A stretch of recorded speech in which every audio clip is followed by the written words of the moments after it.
Story 1. Mom announced she's pregnant for the seventh time, but I'm done raising her minions. So I moved out, but she called the cops on me, and this happened. Sup Reddit. So this ain't just a 7 kids situation. We're talking full-blown 7 deadly sins, home edition. Greed? Check. Wrath? Oh boy, double check. It's long and messy. And if I hadn't lived it, I'd call BS too. Here's how it all went down. Aisle 18 male, start from the beginning. Picture this. Parents who were basically kids themselves when they had me. Mom was 19, dad was 20. Real Einstein-level family planning right there. We crashed at my maternal grandparents' place, since teenagers working minimum wage can't afford their own place. Those early years living with my grandparents were legitimately the best time of my childhood.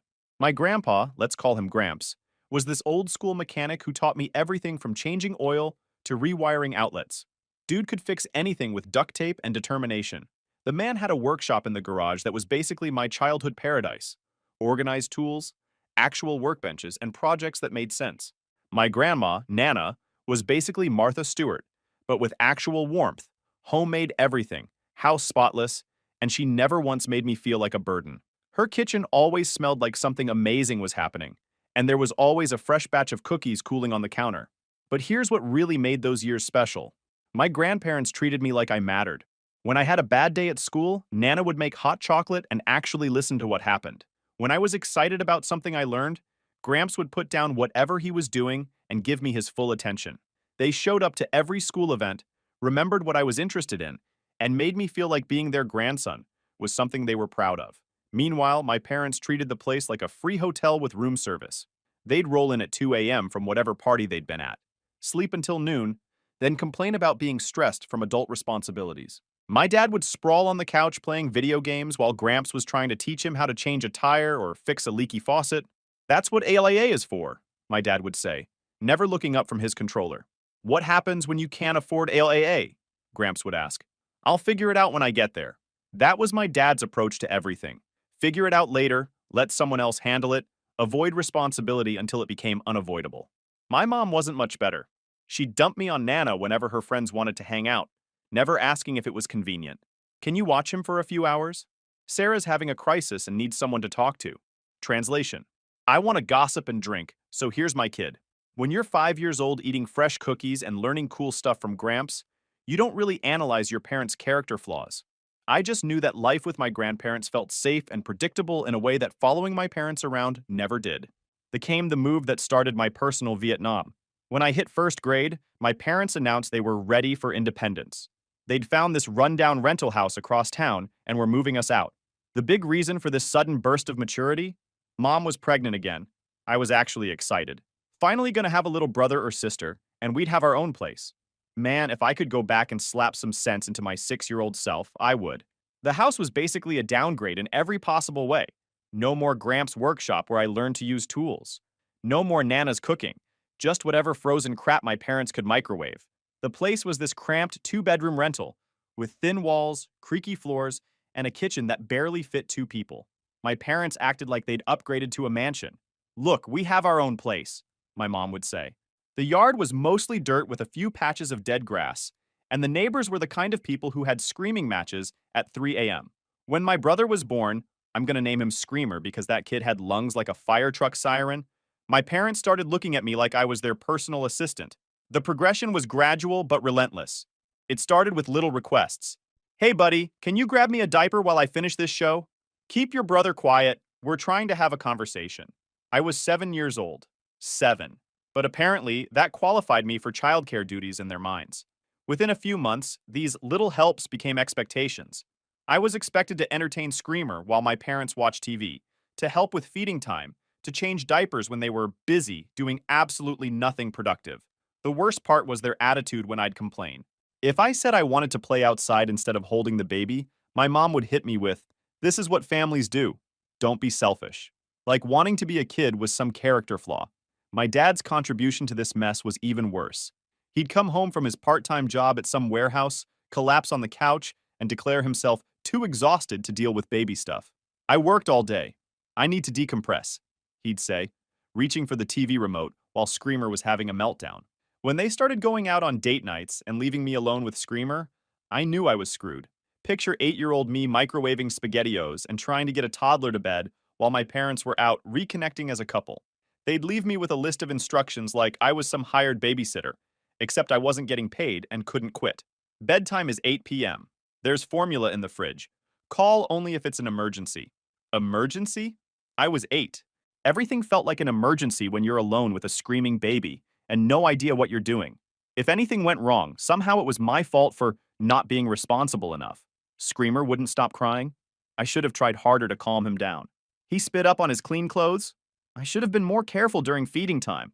The house was messy when they got back. I should have cleaned up while watching a toddler. Yup, it was that bad. But wait, it got worse when they decided to make more minions. Over the next 11 years, my parents decided to populate their own personal daycare center. 5 more kids joined our household, each one adding to the insanity. Let me introduce you to the cast of characters that turned my life into a survival horror game. Screamer, the first edition, still lived up to his name at 10 years old. This kid could hit decibel levels that probably violated noise ordinances. He'd discovered that screaming got him attention fast, so that became his default communication method. Didn't want to wear shoes? Scream. Didn't like what was for dinner? Scream. Couldn't find his favorite toy? Nuclear-level screaming. The Destroyer, kid number 3, earned his nickname by breaking everything he touched. The gaming headset I bought? His masterpiece. Kid had hands like a demolition crew, and the impulse control of a sugar-high toddler. I once watched him break a indestructible toy truck within 5 minutes of opening the package. Spitter, kid number 4. This little princess? Think of the game Plants vs. Zombies, she was the plant. Her favorite thing to do is spitting on everything. Meals became Russian roulette. You never knew which plate had been contaminated. She'd take a bite of her sandwich, spit it back out onto the bread, and then offer it to someone else, like she was being generous. My parents thought this was just a phase that she'd grow out of. She never did. Tornado, kid knocker 5, could turn a clean room into a disaster zone in under 5 minutes. I swear this kid defied the laws of physics with how fast he could create chaos. You could literally watch him enter a room and count down from 10 before everything was destroyed. Velcro, kid number 6, the clingy one who couldn't function unless attached to someone. Guess who that someone usually was? Spoiler alert, not our parents. This kid would follow me around the house like a lost puppy, crying if I went to the bathroom alone, having meltdowns if I tried to go anywhere without him. Hurricane, the baby, fresh out of the oven, and already living up to the family tradition of making everyone else's life harder. 6 disasters. Each new addition meant more responsibilities dumped on me. My parents' logic, you're so good with kids. Translation, we're too lazy to parent, so that's your job now. Here's a perfect example of the dysfunction. Family dinner with frozen pizza, because cooking is apparently rocket science. The scene would play out the same way every time. My parents would heat up however many pizzas they thought we needed, dump them on plates, and call it dinner. If Spitter didn't like the pepperoni, it went straight on the floor. Not picked off onto her plate, not offered to someone else. On the floor. When I pointed out that this was disgusting and unsanitary, my dad said, "Kids will be kids. At least she's eating the rest." No consequences, no teaching moments, just acceptance that we were apparently living in a barn. And they expected me to clean it up. Can you grab that pepperoni before someone steps on it? Public outings were my personal hell. Picture me chasing Tornado through Target while Screamer had a meltdown because we wouldn't buy him a toy. Destroyer knocked over a display of carefully stacked soup cans. Spitter was licking the shopping cart handle, and Velcro was clinging to my leg, making it impossible to walk properly. Meanwhile, my parents stood there like tourists watching street performers, occasionally yelling, "Stop that!" without actually doing anything to stop anything. Other shoppers would stare at us like we were some kind of wildlife documentary. Meanwhile, I just wanted to disappear, or wear a shirt that said, "Not my kids, not my choice," to avoid the judgmental looks. Maybe you should control your kids, one lady suggested to my mom during a particularly spectacular meltdown in the cereal aisle. My mom's response? They're just being kids. Some people are so judgmental. Lady, your offspring just destroyed an end cap display and are now using Cheerio boxes as soccer balls. That's not being kids. That's being feral animals who happen to walk upright. The car rides to and from these disasters were almost worse than the public scenes.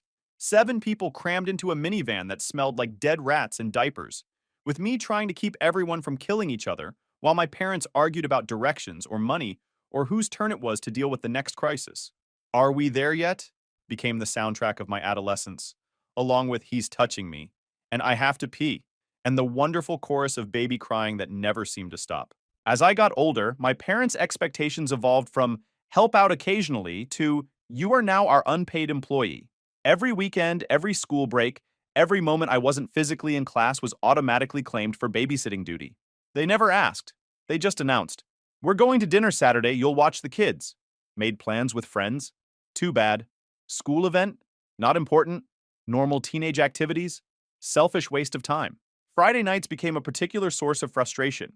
While other kids my age were hanging out, going to movies, or just being normal teenagers, I was home changing diapers and trying to get 5 kids to bed at reasonable hours. The breaking point came when I was 15. My friend Jake was having this party, just kids from school hanging out, playing games, normal stuff. I'd been looking forward to it for weeks because I never got to do normal teenager things. My parents said I could go. I was actually shocked. For once, they seemed to understand that I needed some kind of social life. I spent the whole week excited about finally getting to hang out with people my own age, without having to worry about diaper changes or meltdowns. Then, 2 hours before the party, they dropped the bomb. Change of plans. We decided to catch the late movie. You need to watch everyone. The casual way they said it made my blood boil. Like my plans were just some minor inconvenience that could be dismissed without thought. But you said I could go to Jake's. Plans change. Family comes first. I lost it. I never get to do anything. I'm 15, not their dad. My dad's face went dark. We provide you with food and shelter. The least you can do is help out when we need it. Stop being ungrateful. Ungrateful. For wanting one night to be a normal teenager. That's when my cousin Paul came into the picture. Paul was my mom's nephew, about 25, and the complete opposite of our family's dysfunction. He'd been watching this whole situation unfold over the years during family gatherings, and that night he happened to show up just as my parents were getting ready to leave for their movie. Where's he going dressed up? Paul asked, seeing me in my good clothes. Oh, he was supposed to go to some party, but we need him here, my mom said casually. Like canceling my plans was as normal as changing the TV channel. Paul looked between me and the little demons, who were already starting their evening routine of destruction. When's the last time this kid got to hang out with friends? He hangs out with his siblings all the time. That's not the same thing. Paul turned to me. Go to your party. I'll watch them. My mom started protesting, but Paul shut it down with the kind of calm authority I wished I had. He's 15. He should be hanging out with kids his age, not raising yours. Boom. First person in my family to actually acknowledge what was happening. My parents tried to argue, but Paul wasn't budging. I'm not a teenager you can guilt trip. Either I watch them or you stay home. Your choice. That night at Jake's party was the first time in years I felt like a normal kid. We played video games, ate pizza that nobody spit on, and I didn't have to worry about anyone's bedtime but my own. From that point on, Paul became like the big brother I never had. He'd check in on me regularly, take me out to get away from the house when things got too intense, and wasn't afraid to call my parents out on their crap when he witnessed it firsthand. You know this isn't normal, right? He asked me during one of our escape missions to get ice cream. It's just how our family works, I said, repeating the line my parents had drilled into me. No, it's how your parents avoid their responsibilities. There's a difference, kid. Having someone finally validate what I'd been feeling for years was like getting permission to be angry about my situation. Junior year brought the ultimate slap in the face. When Hurricane was born, my parents made a decision that still makes my blood pressure spike. Instead of putting the crib in their room like normal humans, they stuck it in mine. Their justification? You're so good with babies, and we really need our sleep for work. They made this baby, but I was the one who needed to sacrifice sleep to take care of her, because they had jobs. Like I didn't have school, homework, and a future to worry about. So at 16, I became a single dad to my infant sister. 2. AM feedings, diaper changes, dealing with colic, walking the floor for hours trying to get her back to sleep, all while trying to maintain decent grades and not look like an extra from The Walking Dead at school. The setup in my room was basically a nursery that happened to have my bed in it. Crib against one wall, changing table where my desk used to be, bottles and baby supplies covering every surface. My computer got moved to a corner where I could barely use it, and forget about having any privacy. My parents' bedroom was right down the hall, but they acted like it was in another time zone. We didn't hear her crying, they'd say the next morning, while I stumbled around like a zombie trying to get ready for school. Bullshit. The whole neighborhood could hear Hurricane crying. They just chose to ignore it because they knew I'd handle it. The sleep deprivation was brutal. My grades started tanking. How could they not? My friends stopped inviting me places because I was always exhausted or unavailable. My social life didn't just die, it was murdered with malice aforethought. The academic consequences were devastating. I went from being a solid B-plus student to barely maintaining a C average. Teachers started asking if everything was okay at home, but what was I supposed to say? My parents turned me into a single teenage dad? That seemed too crazy to be believable. When my guidance counselor, Mrs. Patterson, called home about my dropping GPA, the conversation was unbelievable. We're concerned about his academic performance. His grades have dropped significantly this semester. Is everything okay at home? My mom, without missing a beat. Oh, he's just going through a rebellious phase. You know how teenagers can be. Not applying himself like he should. Mrs. Patterson, clearly confused. His teachers say he falls asleep in class frequently. Are you sure there isn't something affecting his sleep schedule? He stays up too late playing video games, probably. Kids these days don't know how to manage their time. Video games. Right. Because I had so much free time. Mrs. Patterson suggested maybe I needed more support or fewer responsibilities at home to help me focus on my studies. My mom actually laughed. Kids these days have it too easy. A little responsibility never hurt anyone. Builds character. The conversation ended with my mom promising to talk to me about time management and study habits, which translated to a lecture about how I needed to try harder and stop making excuses. The final academic kick in the teeth came that spring. I'd been accepted to this competitive engineering summer program at the state university, 3 weeks of intensive coursework that could have seriously boosted my college applications. The program was selective, looked incredible on resumes, and I was genuinely excited about it for the first time in months. My parents' response when I told them about the acceptance? Who's going to watch the kids while we work? It's only 3 weeks, and Paul said he'd help out on weekends. We're not imposing on Paul every time you want to do something. They flat out refused to let me go. No discussion, no compromise, no consideration for what this opportunity could mean for my college prospects. I watched that acceptance letter turn into just another reminder of what I was missing out on, because my parents couldn't be bothered to raise their own kids. There will be other opportunities, my dad said, like prestigious summer programs grew on trees. When? I asked. When will there be time for other opportunities? He didn't have an answer for that. The worst part was watching other kids from my school post about their summer programs on social media. Kids who weren't any smarter than me, didn't have better grades, but had parents who prioritized their education over their own convenience. They got to spend their summer learning and building resumes, while I spent mine changing diapers and breaking up fights between Spitter and Tornado. Around this time, my mom's sister decided to weigh in on the situation. Aunt Karen, and yes, that's actually her name, because she is, was basically my mom's enabler and #1 cheerleader. Karen had 2 kids of her own, but they were these perfectly behaved little angels who never caused problems. Of course, she also had a husband who actually helped with parenting and enough money to hire babysitters when needed. She'd come over for Sunday dinners and watch the chaos unfold like it was entertainment. While Tornado was destroying the living room and Spitter was contaminating the food supply, Karen would sit there with this smile. "You're so lucky to have such a helpful oldest," she'd tell my mom, while I was literally chasing Velcro around the table, trying to get him to eat something that wasn't candy. My kids would never be this responsible. When Paul started calling out my parents' behavior during family gatherings, Karen appointed herself as the family defender. "Some people need to mind their own business," she said pointedly during one tense dinner. Paul had questioned why I was the one getting all the kids ready for bed while my parents watched TV. "Not everyone understands family values." She'd spit. Paul didn't back down. "What family values? Making a teenager raise your kids? He's learning responsibility. It'll make him a better man. It'll make him resent his family."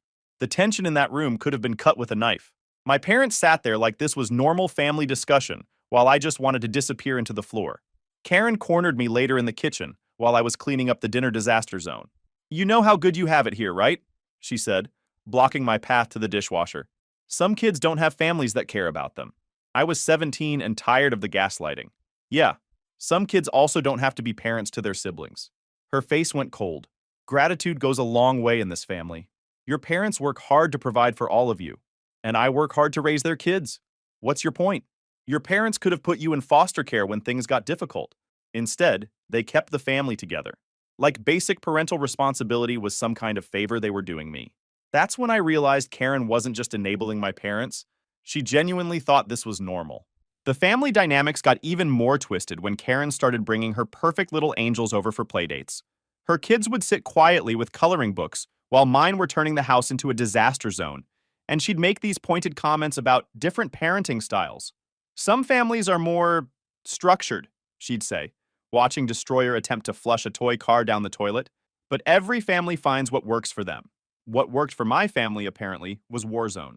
Karen's visits became a source of dread for me. She'd always find ways to reinforce my parents' narrative that I was lucky to be so trusted with important responsibilities. She'd praise my reliability in front of my parents, which just encouraged them to pile on more duties. "You've raised such a responsible young man," she'd say. Yeah, they'd raised me to be responsible for everyone except myself. Fast forward to last month. I'm 18 now, barely surviving senior year with a 2.0. 8 GPA that should have been much higher when my parents decided to drop their atomic bomb during a family meeting. "We have exciting news," my mom announced like she was revealing winning lottery numbers. I just knew what was coming. "We're having another baby. Number 7. Lucky number 7. The room started spinning like I was in some twisted version of Inception. They weren't even telling me as their son. The way my dad phrased it made everything crystal clear. "We're gonna need extra help when the baby comes. Good thing you're 18 now, so you can take on more responsibility without any legal issues." Legal issues. They'd actually thought about the legal implications of their child labor operation. Screamer actually started cheering. "Another baby? Can we name it?" The Destroyer looked confused. "Where are we gonna put it? There's already no room." Spitter, with her usual charm, asked, "Can I feed it? I promise I won't spit on it." Velcro immediately attached himself to my leg. "Will you take care of this one too?" And Hurricane, as if she understood the conversation, started crying right on cue. I looked at my parents and saw two people who had learned absolutely nothing from the first 6 disasters. My mom was glowing with excitement, like this was the best news she'd ever shared. My dad had this satisfied smirk, like he'd just solved all their problems by making another minion. That's when something inside me just snapped. I was done. Completely. Utterly done. I excused myself, went to my room, which was still half nursery, and called Gramps. "Grandpa, they made another mistake. I need help. Can I please come live with you?" The silence lasted maybe 3 seconds before he exploded. Not at me, at the situation. "Those idiots are having another kid? Jesus Christ, what's wrong with them?" I'd never heard Gramps swear before. That's when I knew he was as fed up with my parents as I was. "Pack your essentials. We're coming to get you right now." While I was packing, my parents were already banging on the door demanding I come out. I ignored it. I grabbed some clothes, my phone and phone charger, and most importantly, my birth certificate and social security card. Shout out to r/legal advice for that tip. Gramps and Nana showed up within 30 minutes, and I was out of there waiting. I'd never seen my grandparents look so angry. Gramps looked like he wanted to shake my parents until their teeth rattled. The look on my parents' faces when they realized I was leaving? Pure shock. Not sad that their son was moving out, they were already panicking about who was going to handle their responsibilities. "You can't just leave," my mom shouted, like I was breaking some kind of contract. "Watch me," I said, walking past her with my duffel bag. "We're your parents," my dad added, like that meant something coming from people who treated me like hired help for years. "No," I said, stopping at the door. "You're the people who gave birth to me. There's a difference." Gramps stepped up beside me. "If you'd treated him like family instead of free labor, maybe he wouldn't be leaving." My dad puffed up like he was going to argue, but Nana shut him down with one look. "We'll be in touch about his things," she said curtly, then guided me out the door. As we drove away, I could see my parents standing in the doorway, with the kids' chaos erupting behind them, finally getting a taste of what their lives looked like without their unpaid babysitter. Within hours of my great escape, my phone turned into a notification nightmare. Angry texts, missed calls, voicemails ranging from furious to manipulative to downright pathetic. First came the anger. "How dare you abandon your family like this? Get your ass home right now. You're being selfish and ungrateful." When that didn't work, they switched to guilt. "Your siblings are asking where you are. Velcro hasn't stopped crying since you left." Then came the manipulation. "We've always been there for you. Family sticks together through thick and thin." But the text that really showed their true colors came from my dad at 2 a.m. "Do you have any idea how much babysitters cost? You can't just leave us hanging like this." There it was. Their real concern wasn't losing their son, it was losing their free childcare. The mask was completely off. My mom followed up with increasingly desperate messages about how they needed me and couldn't function without my help. Not because they missed me as their child, but because I was essential to their household operations. When guilt didn't work, they escalated to threats. "You're not 18 until graduation. We can force you to come back. We're calling the police. You're making a huge mistake that will ruin your future. They actually followed through on the police threat. Twice. Both times, the responding officers took one look at the situation and basically told my parents to get a life. The first cop was clearly annoyed.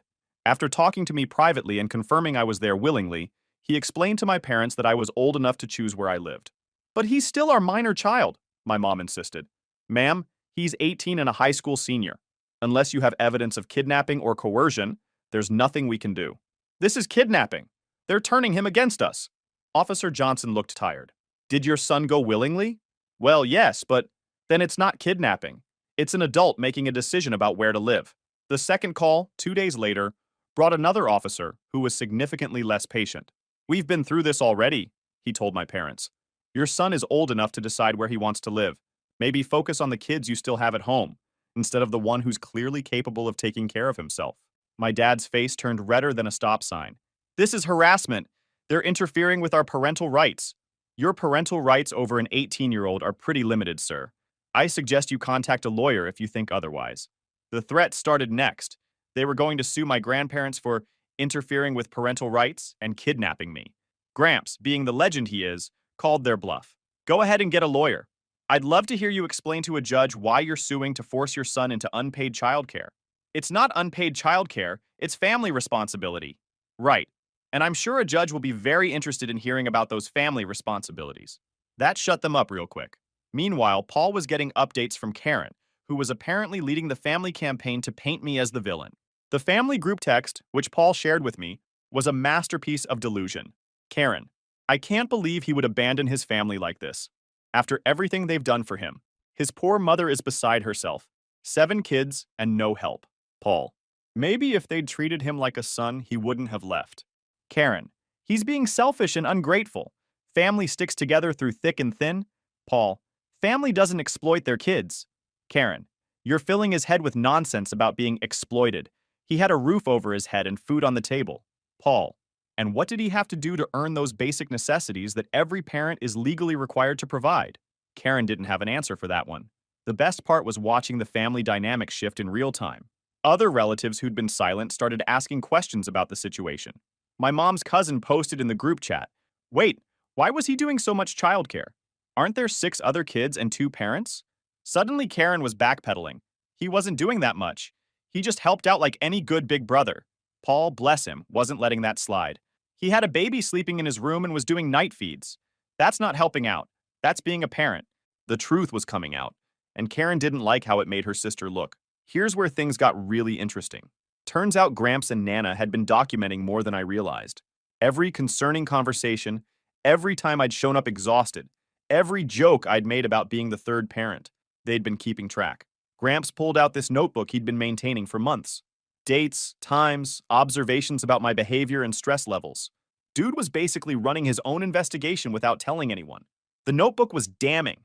Entries like, March 15th, he fell asleep during dinner. Says he was up all night with the baby again. April 2nd, missed his school's science fair because parents needed him to babysit. He'd been working on his project for months. June 10th, noticed he's lost weight. My grandparents had been preparing for this moment. When they called CPS, they had documentation going back months. Screenshots of texts where my parents demanded I cancel plans for babysitting duty. Pictures I'd sent of the house disaster zones as jokes that actually showed the chaos and neglect. The social worker assigned to the case was Mrs. Madison. When she showed up at my parents' house for the initial visit, she found exactly what you'd expect. Chaos. My parents tried to play it off as just one of those days and kids being kids, but she wasn't buying it. Where do the children usually play? She asked, looking around the disaster zone that used to be a living room. Oh, anywhere, really. We believe in letting kids be creative. I see. And who typically supervises their creativity? My parents exchanged glances. Well, usually our oldest helps out, but he's not available right now. Not available how? He's staying with his grandparents temporarily. Teenage rebellion phase, you know how it is. Mrs. Madison made a note in her file. I'd like to speak with the children individually, if that's okay. When she interviewed my siblings separately, the truth came out fast. Kids are terrible liars. Who usually dealt with the baby at night? Me. Who helped with homework? Me. Who got them ready for school when mom and dad were too tired? Take a wild guess. Who made sure they brushed their teeth, had clean clothes, and ate something resembling breakfast? 3 guesses, first 2 don't count. Screamer, bless his chaotic little heart, was particularly honest. He does everything. Mom and Dad watch TV mostly. My older brother helped me with everything. The house inspection was even worse. How long has your oldest child been primarily responsible for childcare duties? She asked during the formal interview. He's not primarily responsible. He just helps out. According to the other children, he was the one handling night feedings, bedtime routines, and daily care for the infant. Would you consider that helping out? My parents fumbled for explanations, but they couldn't come up with good justifications. The final nail in the coffin was when she asked to see where Hurricane slept. My parents had to admit the crib had been in my room. So where is the baby sleeping now? Oh, we moved the crib to the living room temporarily, while we figure out a more permanent solution. Temporarily. Right. Mrs. Madison wrapped up her initial visit with a promise to return for follow-up inspections and individual interviews with each family member. The look on my parents' faces suggested they knew they were getting screwed. The CPS investigation wrapped up after 3 weeks of unannounced visits, interviews, and documentation review. The official finding was everything I'd hoped for: inappropriate delegation of parental responsibilities to a minor child, resulting in educational impact and emotional stress. In non-bureaucratic terms, my parents were guilty of exactly what everyone with functioning brain cells already knew.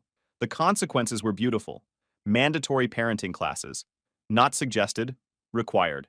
My parents, both in their 30s, had to sit in a classroom with other dysfunctional adults, learning what responsibilities you can actually give to children of different ages. Required childcare education. They had to complete a course on age-appropriate household tasks and recognizing signs of stress in children. 6 months of supervised visits from a family caseworker. Madison would be making surprise visits to ensure they weren't pulling the same crap with my remaining siblings. The house had to maintain certain cleanliness standards. The kids had to be properly supervised, and my parents had to demonstrate actual parenting instead of chaos management. Professional childcare requirement. This was my personal favorite. They were now required to use actual paid babysitters for date nights and errands. No more free labor from their kids. Written acknowledgement of my rights. They had to sign a document stating that I had the right to pursue education and activities without being burdened by excessive household responsibilities. The real consequences hit them where it hurt most: their wallets and their reputation. Word spread through their social circle about the CPS investigation fast. Suddenly, other parents were asking uncomfortable questions about their family dynamics. Some of their friends started viewing them differently when they learned why their oldest son had moved out. The financial impact was immediate and brutal. Professional childcare for 5 kids during their weekly date night? That's easily $100 to $150 per night. Now they had to pay someone or drag all the kids along, which meant dealing with the chaos themselves. My dad had to pick up extra shifts just to cover the babysitting costs. My mom couldn't maintain her part-time schedule anymore because someone actually had to be home with the kids during non-school hours. During one particularly tense family gathering, Karen tried to defend them. CPS just doesn't understand how close families operate. They're interfering with family dynamics. Paul, fed up with her enabling, finally let her have it. Close families don't treat their teenagers like unpaid employees. Maybe if you'd spoken up instead of encouraging this mess, things wouldn't have gotten this far. I was supporting my sister, she defended. You were enabling child exploitation. The room went dead silent. Even my parents couldn't argue with that assessment. My mom's pregnancy became a source of stress instead of excitement. The custody threats evaporated when their lawyer, they eventually did get one, explained that any judge would laugh them out of court for trying to force an 18-year-old into unpaid childcare. The lawyer recommended they focus on repairing our relationship instead of trying to compel my return. As for me, I'm absolutely thriving. My grades bounced back immediately once I started getting full nights of sleep. I went from a 2.8 GPA to pulling 3.6 by the end of senior year. I got accepted to that engineering program I'd missed the previous summer. They had a spot open for a spring session. My college applications are looking solid, and I've even got a part-time job at Gramps' buddy's auto shop. Real work that pays actual money. Revolutionary concept. Gramps and Nana refuse any money from my parents for my expenses. We're investing in our grandson's future, Nana told my mom during one heated phone call. Something you should have been doing all along. The relationship with my parents is permanently damaged. But honestly, I'm good with that. Some of my siblings started asking questions about why I left and why strangers keep visiting the house. Screamer asked Mom why I had to take care of Hurricane at night when that was parent stuff. My mom's response? It's okay. Families have to help each other. But Screamer, not satisfied with vague answers, shot back, "But why didn't you help him with his homework like he helped us?" Out of the mouths of babes, Paul has become an even bigger part of my life, taking on that big brother role I never knew I needed. The best part? My parents are finally learning what it actually takes to raise 6 kids. Paul's response was perfect. Welcome to what actual parenting costs. Most people figure that out before having 6 kids. Story 2. This story is titled, "My fiance made fun of my career at her office party. I broke off the engagement right in front of everyone." Hey everyone. Before we jump into today's video, I need your help. We've noticed the channel is losing some traction, and subscribing is one of the best ways you can support us. It's quick, free, and it helps us keep bringing you awesome content. Your support means the world. Let's keep this channel growing together. Thanks so much. Now let's start the video. Hey Reddit, I've been sitting on this for a while, trying to make sense of what went down, but I eventually decided to post it. 30 male, work as an electrician. I'm not going to sugarcoat it. I love my job. Sure, it's not the kind of thing people put in movies or brag about at fancy dinners, but I've been working with my hands since I was a teenager, and it's what I'm good at. I didn't just stumble into this either. I worked hard to get here. I spent years going to trade school, juggling side gigs to afford my tools, and putting in long hours as an apprentice to learn the ropes. I had to prove myself every step of the way, especially in a field where your reputation can make or break you. I've spent countless hours mastering circuits, panels, and wiring, and there's something incredibly satisfying about fixing something broken and seeing it work again. Plus, I've built a pretty good life from it. I run my own small business, where I handle everything from home repairs to custom lighting setups for businesses. It wasn't easy getting to the point where I could be my own boss, but it was worth it. Now I have a nice truck, loyal clients, and I'm saving to buy my first house. It's not flashy, but it's honest work, and I wouldn't trade it for anything. I've always been proud of where I am, but I'll admit, I've had to deal with people looking down on what I do. You know the type, the ones who think real success is sitting in a cubicle or having a long title like Senior Executive something something. I thought my fiance, Lisa, 30 female, wasn't one of those people. Lisa and I have been together for about 4 years. She works in corporate marketing, which is a world I don't really understand, but always tried to respect. She's ambitious, driven, and polished in a way that made me feel like a regular guy standing next to a magazine cover. She's the kind of person who plans everything, from our weekend brunches to our 5-year goals. I liked that about her. I thought we balanced each other out. Me, the hands-on problem solver, and her, the polished go-getter. In the beginning, Lisa would tell me how much she admired my work ethic. She'd say things like, "I love how passionate you are about what you do," or, "You're so good with your hands, it's impressive." I ate that up because it felt good to have someone in my corner, especially someone like Lisa, who could have had her pick of any suit and tie type, but went out of her way to pursue me. I remember asking her once why she was so interested in me, and she said, "Because you're a real man." But now that I'm looking back, I think there were signs that she didn't really respect me or what I do. It's just that I ignored them. For example, there was this one time when we were talking about future goals, and I said I wanted to expand my business, maybe hire a couple of guys to work under me so I wasn't always on the job myself. Her response? "That's cute, babe. You'd be like a little boss."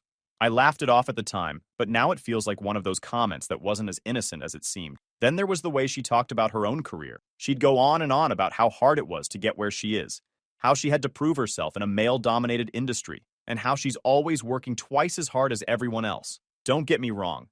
I respected the hell out of her hustle. But looking back, I realized she never really asked about my work in the same way.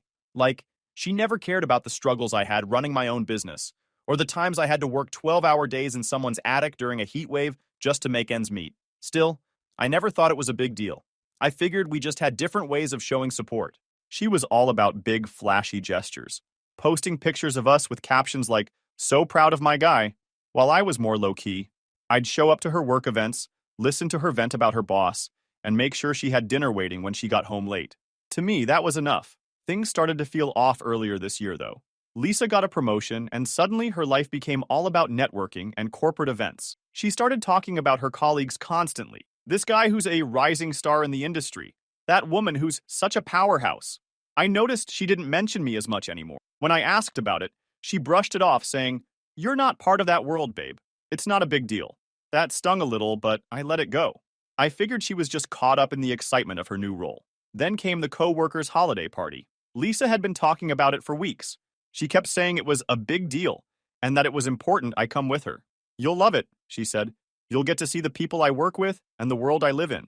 I wasn't exactly thrilled about spending a night with a bunch of corporate types, but I figured it was important to her, and I wanted to be by her side, so I agreed. As the date got closer, I started to feel more and more out of my element. Lisa was planning everything down to the last detail. What we'd wear, what time we'd arrive, even what kind of conversations I should prepare for. Just talk about your business, she said. People love hearing about small businesses. That should have been my first red flag. Why would I need to prepare to talk about what I do? But again, I brushed it off. I wanted to be there for her, even if it meant stepping into a world that felt completely foreign to me. The night of the party, I put on my one good suit and did my best to clean up. Lisa looked incredible, like she always does, in this sleek black dress that probably cost more than my monthly rent. When we got to the venue, I realized just how out of place I was. The place was decked out with fancy decorations. Everyone was dressed to the nines, moving through the room like they were on a runway. I was trying my best to play along, even though this whole thing feels like stepping onto a set of The Office. But, way less funny and way more fake. People are walking around in their overpriced suits and shoes, talking about brand initiatives and quarterly projections. Meanwhile, I'm just trying to keep my tie from choking me to death. Lisa's in her element, though. She's laughing, working the room, and introducing me to everyone like she's the star of the show. Honestly, I was kind of proud of her at first. I mean, she's good at what she does, and it's obvious her colleagues respect her. But the more she introduced me to people, the more it started to feel off. It started small. Every time she'd introduce me, she'd throw in some little comment that felt like a jab. Like, "This is my fiancé. He's an electrician. He keeps things running around the house." Or, "If you ever need someone to fix your outlets, he's your guy." She'd laugh, and so would they. But I wasn't laughing. I brushed it off the first couple of times, telling myself she was just nervous or trying to be funny. But after the fifth or sixth time, I started to wonder if this was just how she talked about me behind my back. Anyway, Lisa and I were standing with a group of her colleagues when one guy, a real smug-looking dude in a tailored suit that probably cost more than my truck, asked me what I do for a living. I smiled and told him, "I'm an electrician.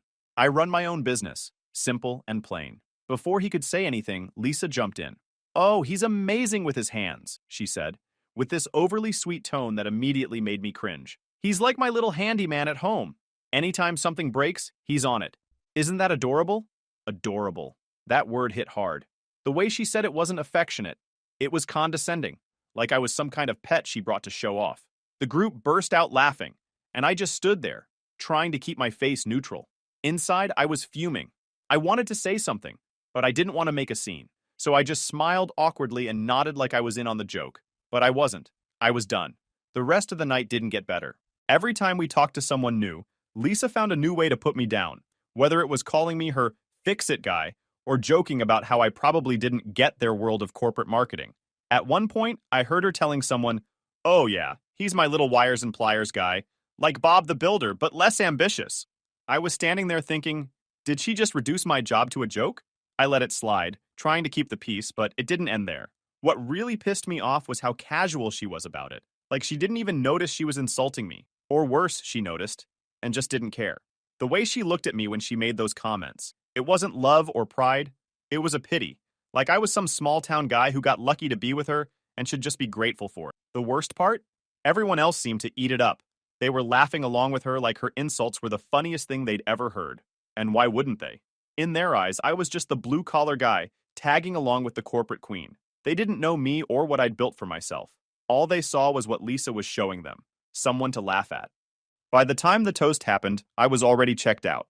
Lisa stood up in front of everyone, looking like she owned the place, and started thanking her team for their hard work. I was halfway listening, just trying to get through the night without losing it, when she suddenly said, "And I want to give a special shout out to my fiancé." I looked up thinking, maybe she's going to redeem herself. But nope, he's not exactly a corporate guy, she said, grinning like she was about to drop the funniest joke of the night. But if anyone's dishwasher stops working, he's your guy. The room erupted in laughter. I sat there, frozen, as 100 pairs of eyes turned to me. My face felt like it was on fire. I looked over at Lisa, hoping she'd notice how humiliated I was, but she was too busy soaking up the attention. She was smiling, like she'd just won an award for most entertaining toast. I couldn't take it anymore. I excused myself and stepped outside to get some air. My hands were shaking, and my chest felt tight. I replayed her words over and over in my head, each one hitting harder than the last. Not a corporate guy. Your guy for power outages. What the hell had just happened? That wasn't a toast. That was a takedown.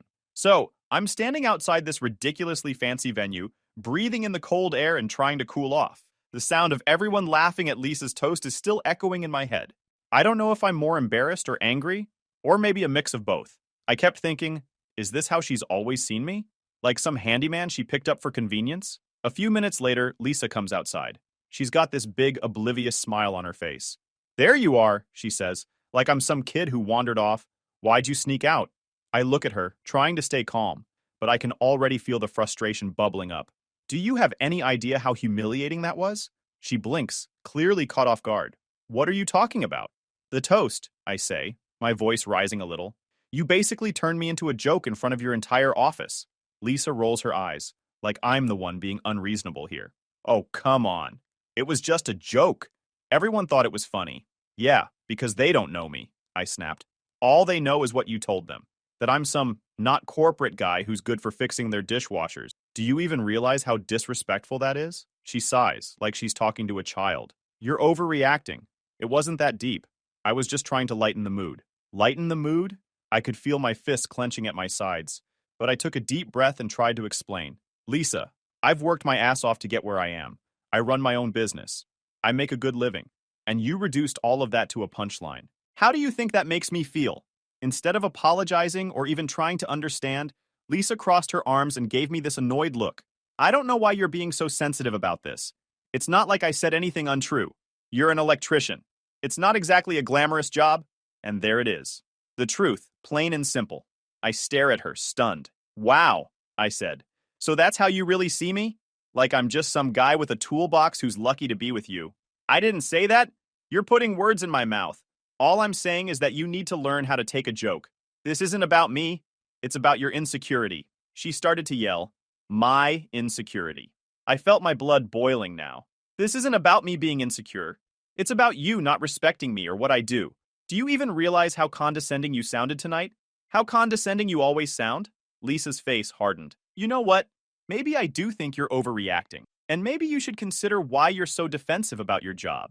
If you were confident in yourself, you wouldn't let a little teasing bother you. That's when I realized we're not just having an argument. This is a fundamental problem. This is who Lisa is. She didn't respect me, and she never has. I take a deep breath, trying to steady my voice. You know what, Lisa? I can't do this anymore. Her eyes narrowed. Do what? This, I say, motioning between us. Us.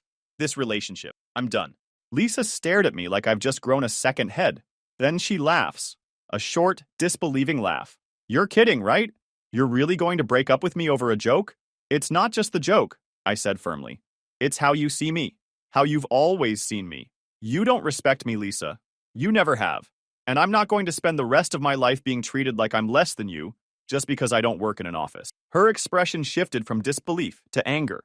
Are you serious right now? Do you even realize how ridiculous you sound? You think you're so special because you run a little business, fixing people's wiring? Well, guess what? It's not that impressive. Her words were harsh, but they solidified my decision. I pulled the engagement ring off my finger and held it out to her. Good luck finding someone you actually respect, I said, calmly and firmly. She stared at the ring like it was going to explode in her hand. You're making a huge mistake, she said. No one else is going to put up with your fragile ego. I only replied with, maybe not, but at least I'll have my self-respect. And with that, I turned and walked back into the party to grab my stuff, leaving her standing there in the cold, with the ring still in her hand. The moment I stepped back into the party to grab my coat, the buzz of conversation and laughter hit me like a wall. The room was still alive, but I noticed people sneaking glances at me. I knew it was going to make a scene. Honestly, I didn't care. Let them talk about it for the next 5 weeks. Let them dissect every detail. I wanted this moment to stick with Lisa and everyone here. She'd spent the entire night tearing me down. Now it was my turn to walk out on my terms. As I reached for my coat, I heard the sharp click of Lisa's heels behind me. I knew she wouldn't let me leave without some kind of showdown. You're really going to do this? She hissed. She glanced nervously around, trying to make sure no one overheard. Here? In front of everyone? I turned slowly, locking eyes with her. I could feel all those curious glances from her colleagues, the way conversations were quieting as people tuned in. Lisa, you already did this, I said. keeping my voice calm but loud enough for anyone nearby to hear. You crossed the line humiliating me in front of everyone. I'm just leaving before it gets worse. Her eyes widened for a split second before narrowing into a glare. Don't be so dramatic, she spat, grabbing my arm with enough force to make my jacket wrinkle. Her nails dug into my sleeve as she tried to keep her composure. No one even noticed. You're blowing this way out of proportion. I pulled my arm free and took a step back. Really? I said, raising my voice. Because I'm pretty sure half the room wasn't laughing with you after your little toast. They were laughing at me, and you made sure of it. That's not what happened, she snapped, her voice rising just enough to draw more attention. The hum of conversation around us dropped a notch. People weren't even pretending not to listen anymore. They were laughing because it was funny, she insisted, her cheeks flushed with anger. You're the one who's turning this into a big deal. I took a breath, steadying myself, and let the silence between us hang for a moment. Lisa, I said firmly, you turned me into a punchline. You made it crystal clear how little you respect me, and now you're acting like I'm crazy for being upset. Do you even hear yourself right now? Her face turned bright red, and not from embarrassment. This was pure, unfiltered rage. She crossed her arms. You're twisting everything I said, she shot back. I was trying to include you. You should be thanking me for making you part of the conversation instead of sulking like a child. Thanking you? You didn't include me. You mocked me. You made me sound like some dumb handyman who's only good for fixing your lights. That's not including me, Lisa. That's tearing me down so you can feel better about yourself. Before Lisa could respond, a voice cut in. Hey, is everything okay here? I turned to see one of her co-workers, a woman in a crisp suit, clutching, looking uncomfortable. Lisa whipped around to face her, putting on the fakest smile I've ever seen. Oh, it's fine, just a little misunderstanding, she said quickly, her voice an octave higher than usual. The woman glanced between us, clearly unconvinced. Well, if you need anything, she trailed off, giving me a sympathetic look before stepping away. Lisa's smile dropped the second her coworker turned her back. Do you see what you're doing? She hissed, her voice dripping with venom. You're embarrassing me in front of my entire office. I couldn't help but laugh, a bitter sound that cut through the room. I'm embarrassing you? I said, shaking my head. You spent the whole night treating me like a joke, and now you're worried about how you look? That's rich. I couldn't help but laugh, a sharp, biting sound that cut through the tension. I'm embarrassing you? I said, shaking my head. You spent the whole night treating me like a joke, and now you're worried about how you look? Unbelievable. Out of the corner of my eye, I noticed a tall man near the entrance watching us. He looked familiar. Then I realized it was Lisa's boss. He didn't say anything, but the way he crossed his arms and leaned slightly forward made it clear he was listening. Lisa noticed him too. Her face paled, and her whole demeanor shifted. Can we just talk about this later? She said, her voice suddenly softer. You're making a scene. I shook my head, thinking, that's exactly what I wanted. No, Lisa, we're not doing this later. We're doing it now. I'm not going to spend the rest of my life with someone who thinks they're better than me just because I don't work in an office. I deserve more than this. More than you.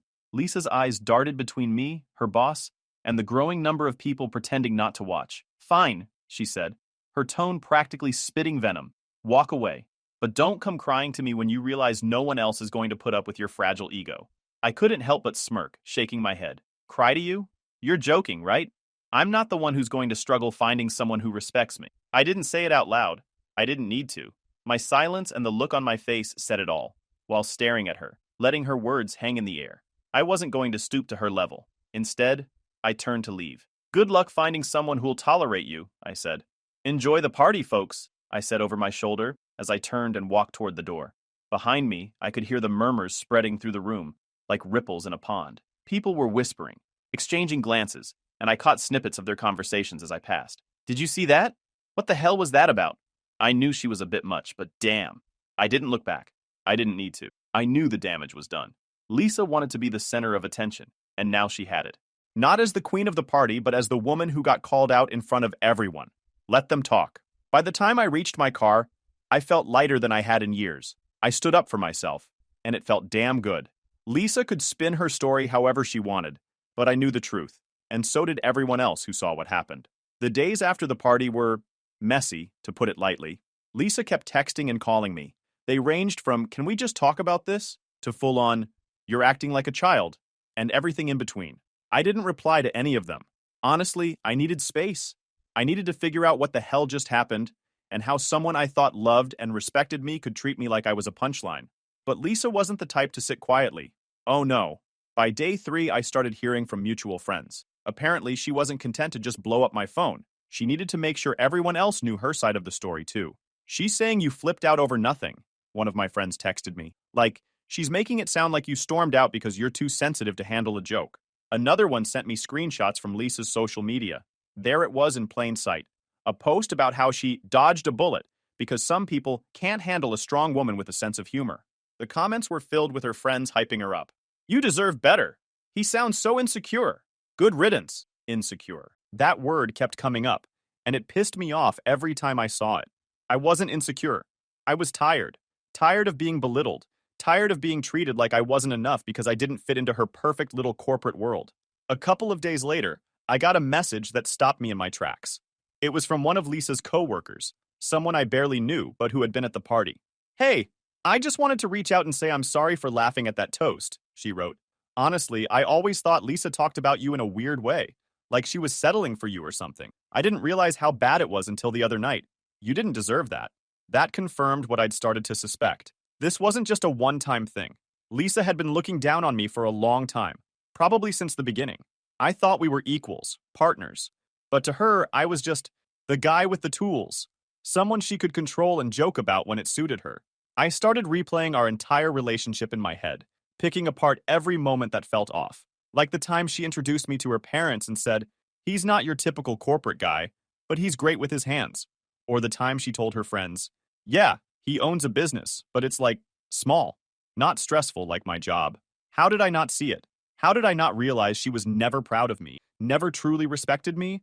The real cherry on top came about a week later. I got a call from Lisa's best friend, Jen. Now, Jen and I had always been cool. We weren't super close, but we got along well enough.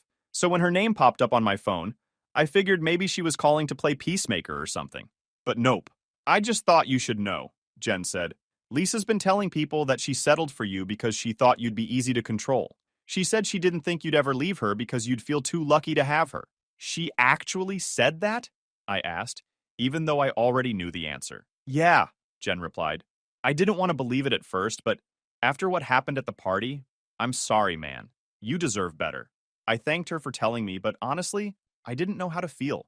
I mean, I was already done with Lisa, but hearing that, it was like adding insult to injury. This whole time, I thought I was building a life with someone who saw me as an equal, and she was treating me like some charity case. After the dust settled, it was like a switch flipped in my life.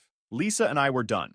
No more texts, no more calls, no more fake apologies or attempts to spin the story. My life on my end was looking brighter.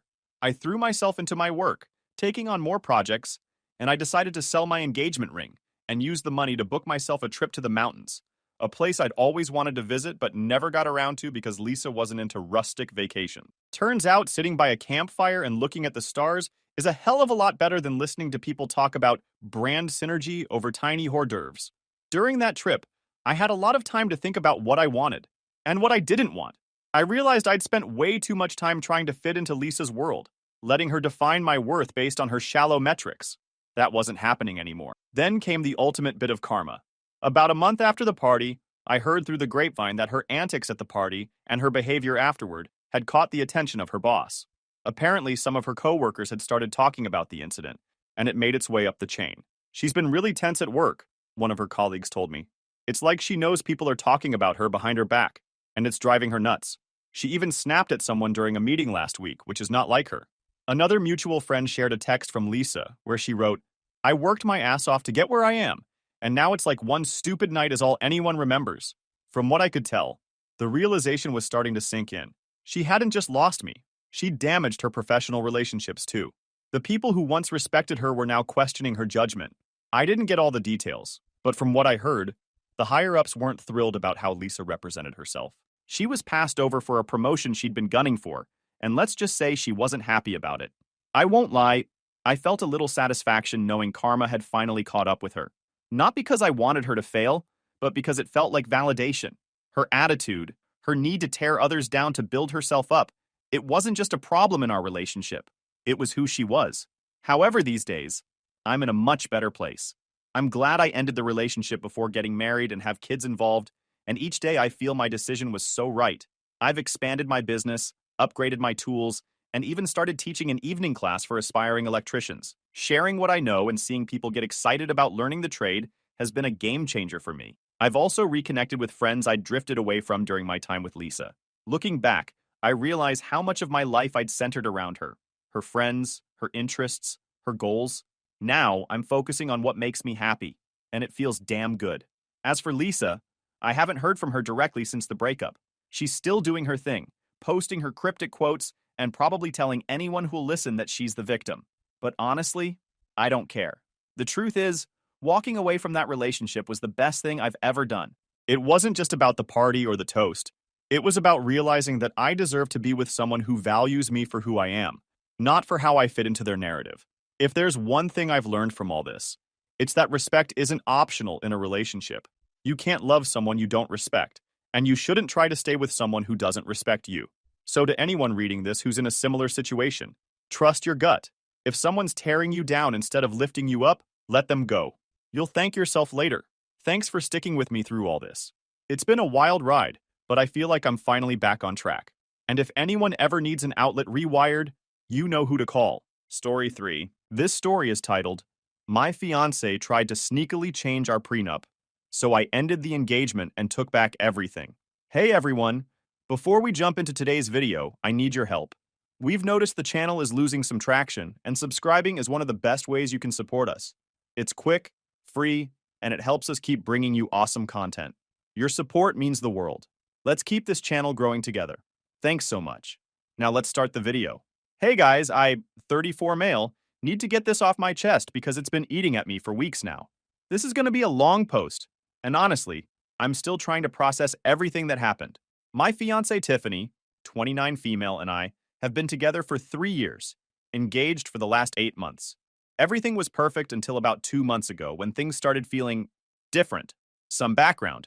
I own a chain of organic grocery stores. Started with one tiny shop in a not-so-great location 10 years ago. Everyone told me I was crazy to compete with the big supermarkets, but I had this vision of creating something different. Places where people could get quality organic food without spending their whole paycheck. Those first few years were brutal. I'm talking about sleeping on a mattress in my office some nights because I couldn't afford rent and keep the store running.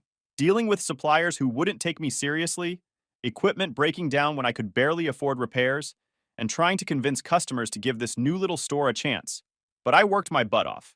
Eventually, that one store became 2, then 5, and now we've got 12 locations across 3 states. I'm not trying to brag, I'm just explaining why what happened next hit me so hard. When Tiffany and I first started talking about marriage, I was totally upfront and transparent about wanting a prenup. It wasn't because I didn't trust her. It was about protecting something I literally poured my entire life into building.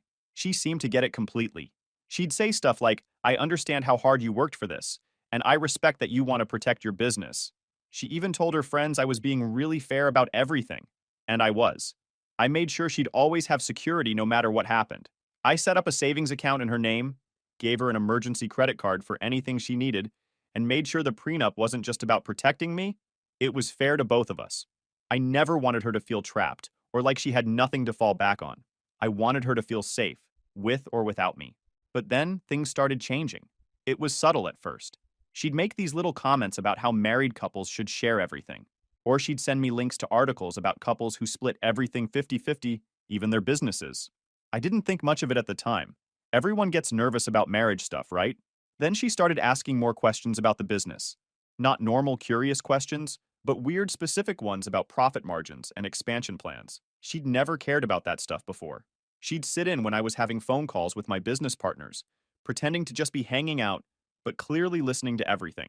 The real weird part started when she began talking about how she wanted to contribute to the business.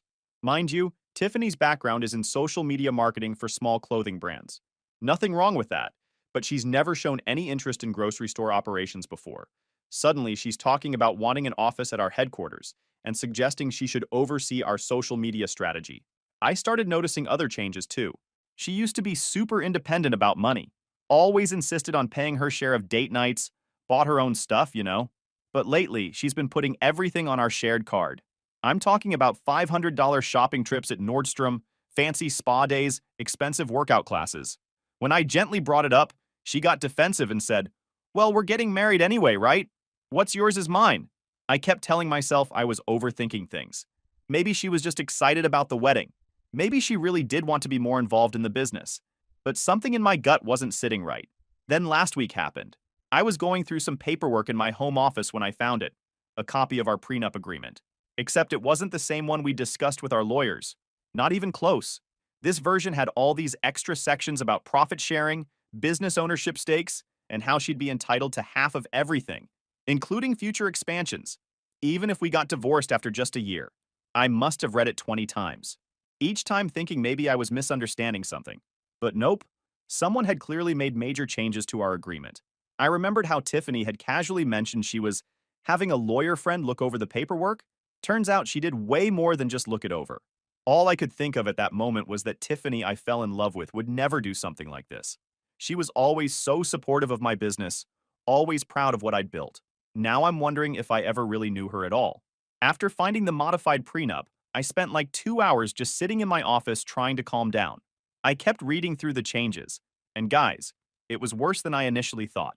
Not only did she add stuff about getting half my current stores, but she also snuck in clauses about future expansions. There was even something about getting a percentage of online sales. We don't even have online sales yet. It's just in the planning phase. I called Tiffany and asked her to come over. Tried to keep my voice normal, but she must have sensed something was up because she started asking if everything was okay. I told her we needed to talk about some paperwork. She said she'd be over in an hour. That hour was the longest of my life. I laid out both versions of the prenup on my desk, the original one we agreed on, and this new version. I also pulled up my bank statements, showing all her recent spending. When Tiffany arrived, she was wearing this fancy new blazer I'd never seen before. Found out later it was a $900 purchase from last week.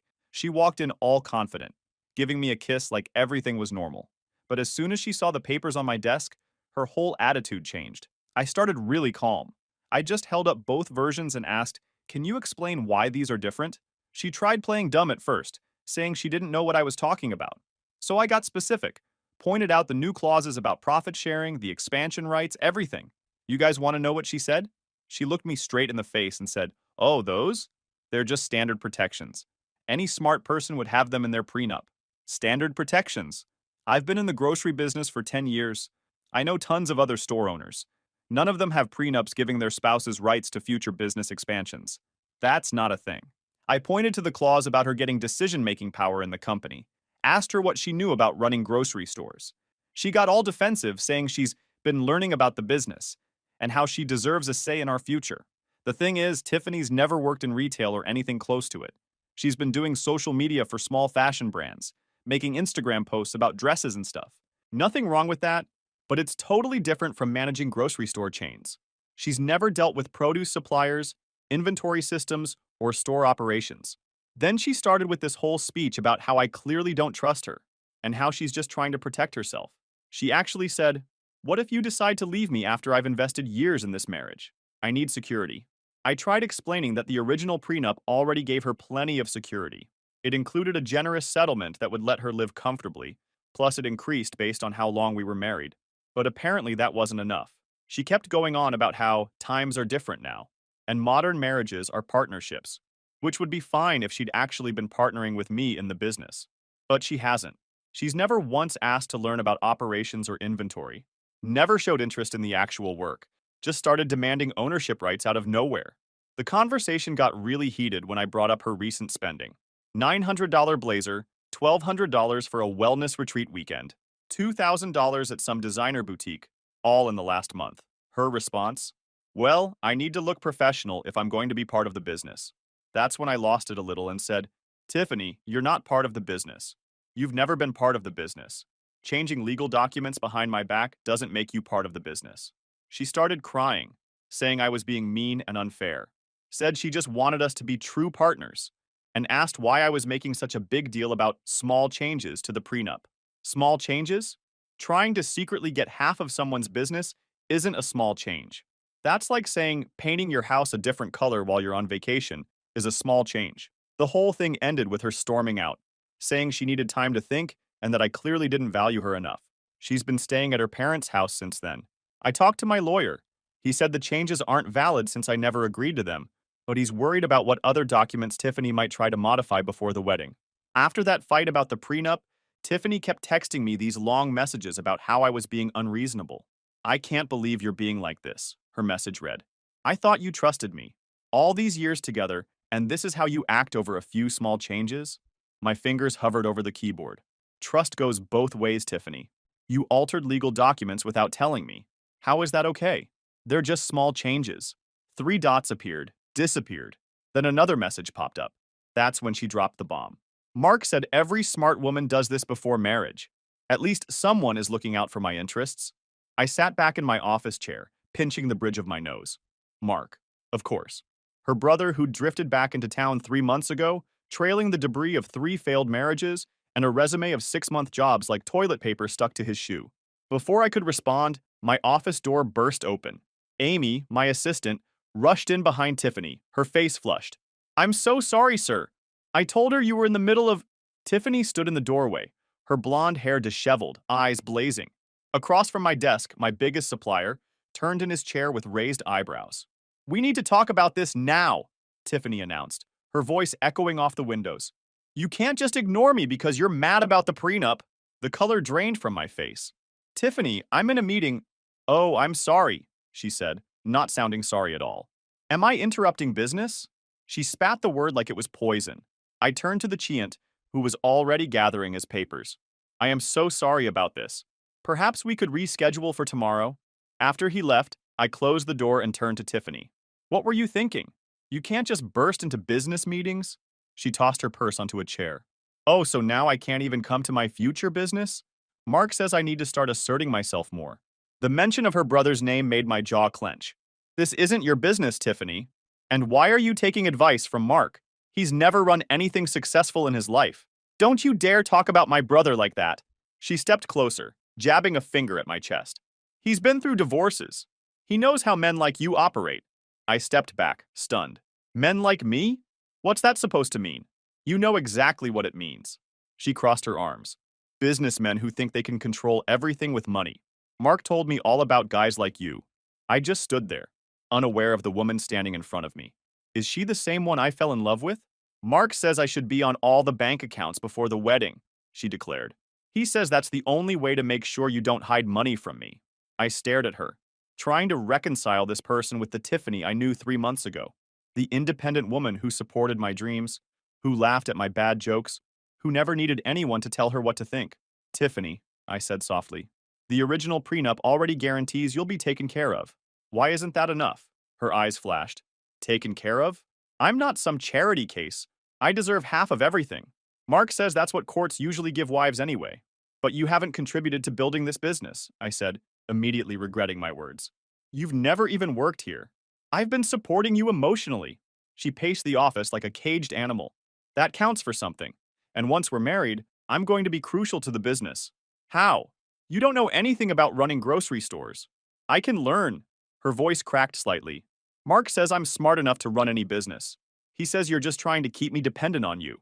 I sank into my chair, suddenly exhausted.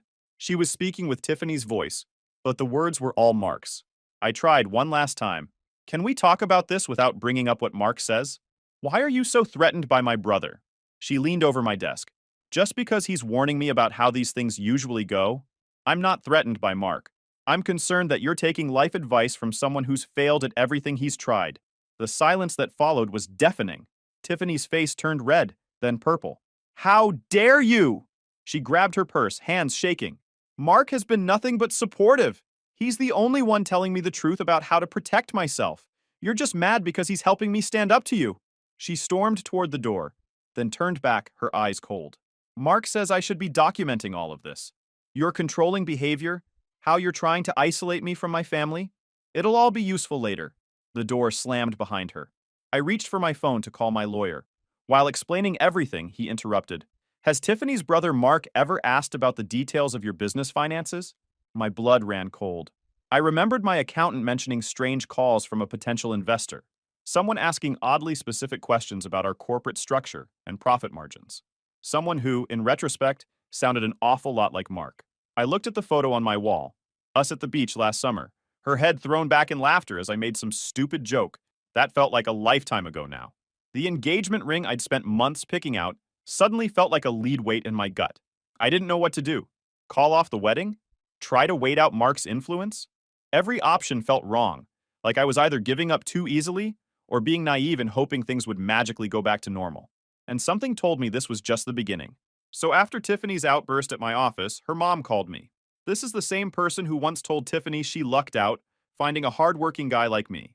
Well, seems like Mark got to her too. The conversation went something like this.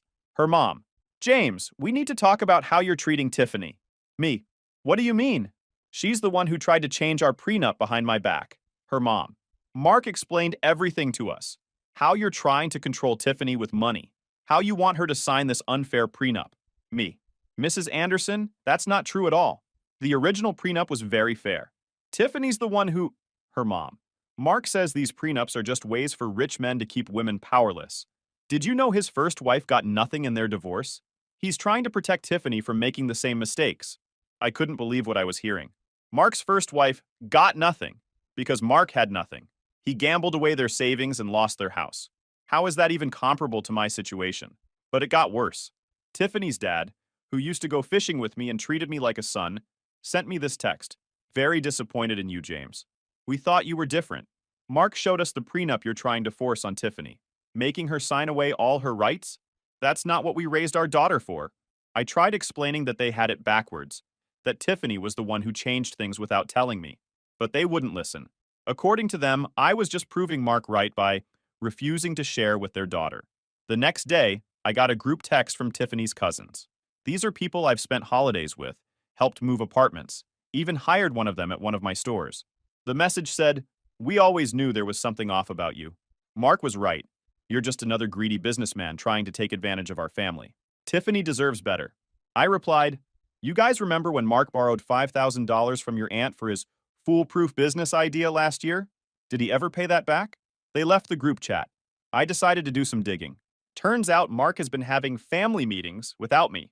He's been telling everyone stories about his divorces, painting himself as the victim of gold-digging wives who took everything.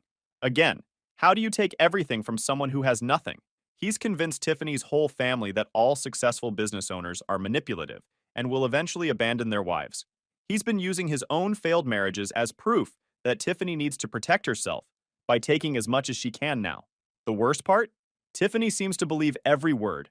She even posted on Facebook. Sometimes people show their true colors when money is involved. So grateful for my brother's wisdom and guidance. Some men will never understand that marriage means sharing everything. I responded, "Does that include sharing the truth about changing legal documents behind your partner's back?" She blocked me. That was it for me. I decided to talk to Mark face to face. Found out he was staying at some extended stay motel. I texted him asking to meet at a coffee shop nearby. I walk into the coffee shop, spotting Mark at a corner table. He's already smirking as I approach, like he's won some game I didn't know we were playing. "Thanks for meeting me," I say, sliding into the seat across from him. Mark leaned back, that smirk still plastered on his face. "Hey, future brother-in-law?" He pauses, tilting his head. "Or maybe not. Way things are going." "Cut the act, Mark." The words come out sharper than I intended. "I know what you've been doing." "Doing?" He spreads his hands innocently. "I'm just looking out for my baby sister. By telling her to change legal documents behind my back? By calling my office pretending to be an investor?" He doesn't even try to deny it. Just sits there, that insufferable smugness radiating from him. Can't blame a guy for doing his research. Someone's got to watch out for Tiffany's interests. I take a deep breath, trying to keep my voice level. She had interests before you showed up. A career, independence, plans of her own. Now she's just parroting your divorce stories. I'm teaching her how the real world works. His voice hardens. You think you can just lock up all your assets and leave her with nothing? The original prenup was more than fair. You know that. You had your lawyer friend look at it. Something shifts in his expression, like a mask slipping. Fair? Please. He leans forward. I've seen your company's numbers. Tiffany deserves at least 75% for putting up with you. These grocery stores? They're basically a gold mine. My coffee cup freezes halfway to my mouth. How did you see my company's numbers? He blinks, catching himself. Oh, Tiffany might have left some papers lying around. So, what's your real game here, Mark? The pieces are starting to fall into place. Using Tiffany to get what you couldn't get from your own marriages? His face flushes red. You don't know anything about my marriages. Those women took everything. Took what? The gambling debts? The maxed out credit cards? The failed business ideas? His fist slams against the table, making our cups rattle. You think you're so much better than me because you got lucky with some stores? I could run circles around your business if I had the chance. Then he says it, the words that make everything click. Tiffany already promised me a position in the company once she gets her share. I stare at him, the truth finally clear. So that's what this is about. You're not protecting Tiffany. You're using her to get yourself a paycheck. She's family, he spits back. Family takes care of each other. Unlike you, trying to keep everything for yourself. The only person trying to take everything is you. Does Tiffany know about your plan? His expression flickers. Tiffany understands that I'll be a valuable asset to the company. I've got experience. Experience in what? Losing other people's money? His face darkens. You think you're so smart? Wait until Tiffany tells everyone how you verbally abused her during this conversation, how you threatened her brother, how you're trying to isolate her from her family. I reach for my phone, placing it on the table. You mean this conversation I've been recording? The color drains from his face, then floods back in an angry rush. He starts shouting about recording laws, but I can see the panic in his eyes. He stands up so quickly his chair scrapes against the floor. You've just made a huge mistake. Tiffany will never believe you over me. He leans down, and once she gets her share of the business, you'll be begging me for a job. As he storms out, I'm already sending the recording to my lawyer. The next morning, my phone lights up with text from Tiffany. How dare you threaten my brother? Mark was right about you all along. You're just jealous because he understands business better than you. I don't respond. Just forward them to my lawyer and wait for what comes next. The day after, Tiffany showed up at my house unannounced. She still had her key and just walked in while I was working from home. The moment I saw her face, I knew this wasn't going to be a calm discussion. She was beyond angry about me recording her brother, but what struck me most was how she seemed like a completely different person from the woman I'd fallen in love with. I tried showing her the recording of Mark admitting his plans for a cushy job in my company, but she refused to even listen. It was like watching someone in denial about a basic truth. The more evidence I presented, the harder she fought against it. Her face went through this range of emotions when I played it anyway. When I brought up the security footage of Mark going through my office and the business documents she'd been sending him, she turned it around on me. Suddenly, I was the bad guy for having security cameras in my own office. The fact that they were stealing private business documents didn't matter to her. In her mind, being engaged meant everything I owned was already partly hers. The most heartbreaking moment was when we talked about how she'd changed since Mark came back into her life. Before him, she'd never shown any interest in running grocery stores or understanding business operations. But now she was claiming she deserved 75% of everything because of her emotional contribution. It wasn't even her talking anymore. Every sentence started with Mark says. She'd lost her own voice completely. She started showing me texts about divorce lawyers before we were even married. She'd been planning our divorce while we were still planning our wedding. The woman I'd trusted enough to propose to was actively plotting how to take my business apart. She didn't even seem to understand why this was wrong. In her mind, it was just being smart about her future. She even said I need to ensure I'm secured, as if I didn't give her security from the start. When she finally left, she wasn't the same person who'd walked in. The Tiffany I knew and loved was gone, replaced by someone who saw our relationship as nothing more than a business opportunity.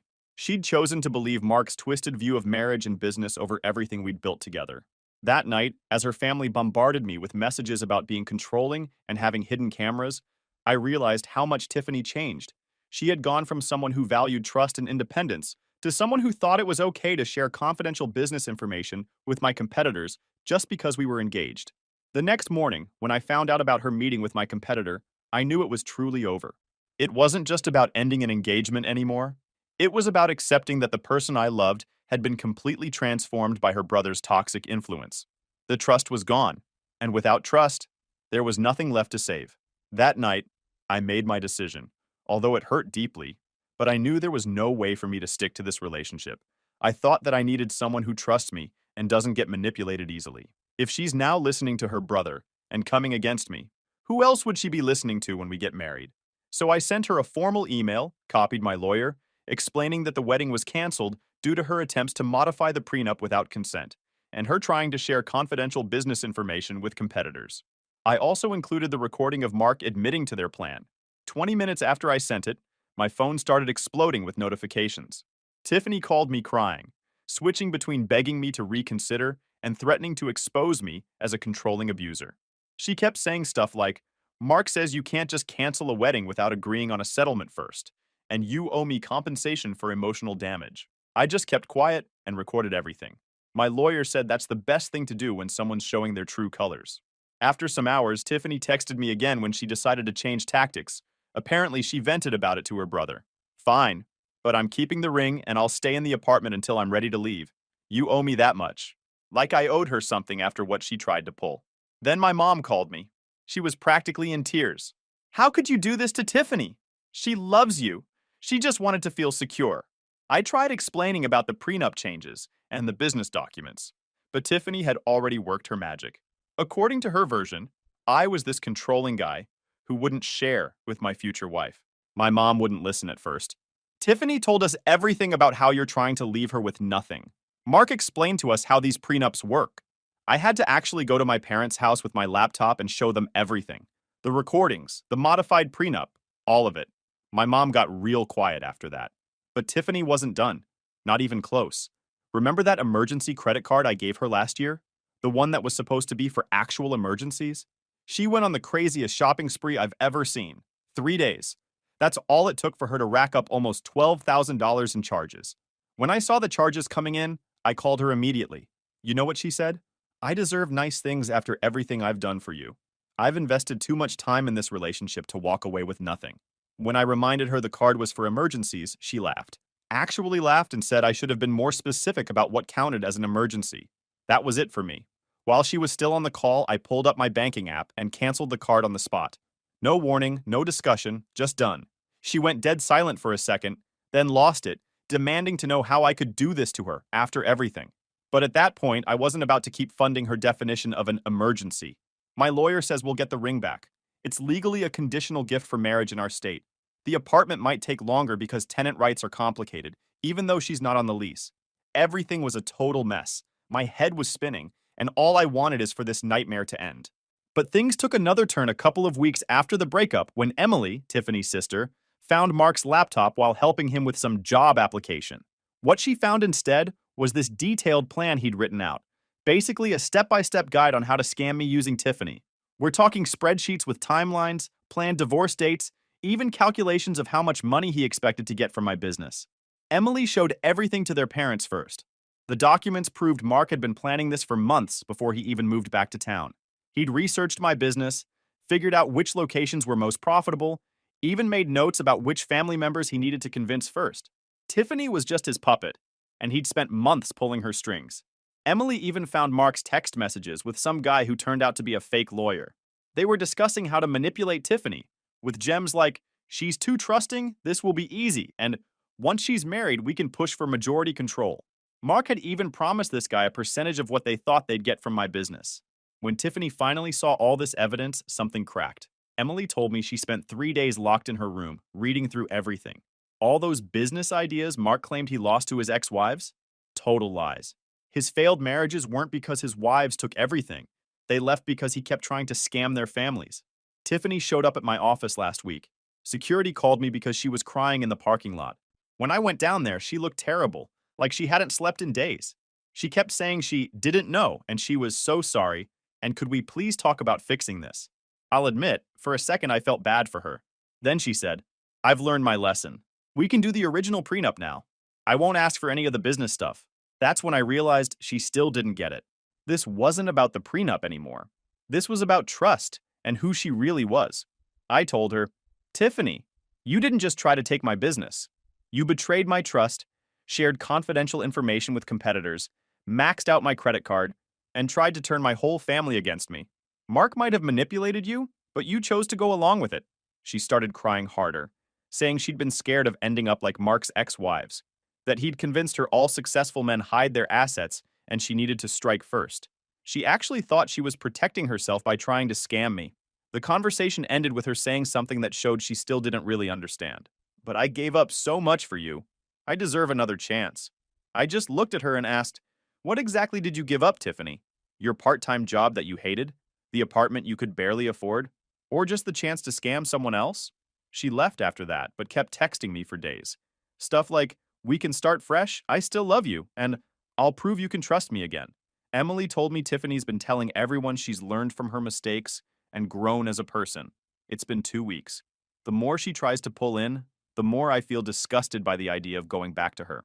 The whole thing would almost be sad if Tiffany wasn't still trying to work angles. Yesterday, she had her new lawyer contact mine about emotional damages from the broken engagement. The lawyer dropped her case as soon as my lawyer showed him Mark's notebook and the evidence of their planned scam. Mark's facing charges for corporate espionage. Turns out he tried to sell my business data to competitors. Tiffany's not speaking to him anymore, but honestly, that doesn't change what she did. Maybe Mark manipulated her, but she was a willing participant until she got caught. I've officially moved on, changed all my business security protocols, upgraded all systems, and yeah, I'm a lot more careful about who gets close now.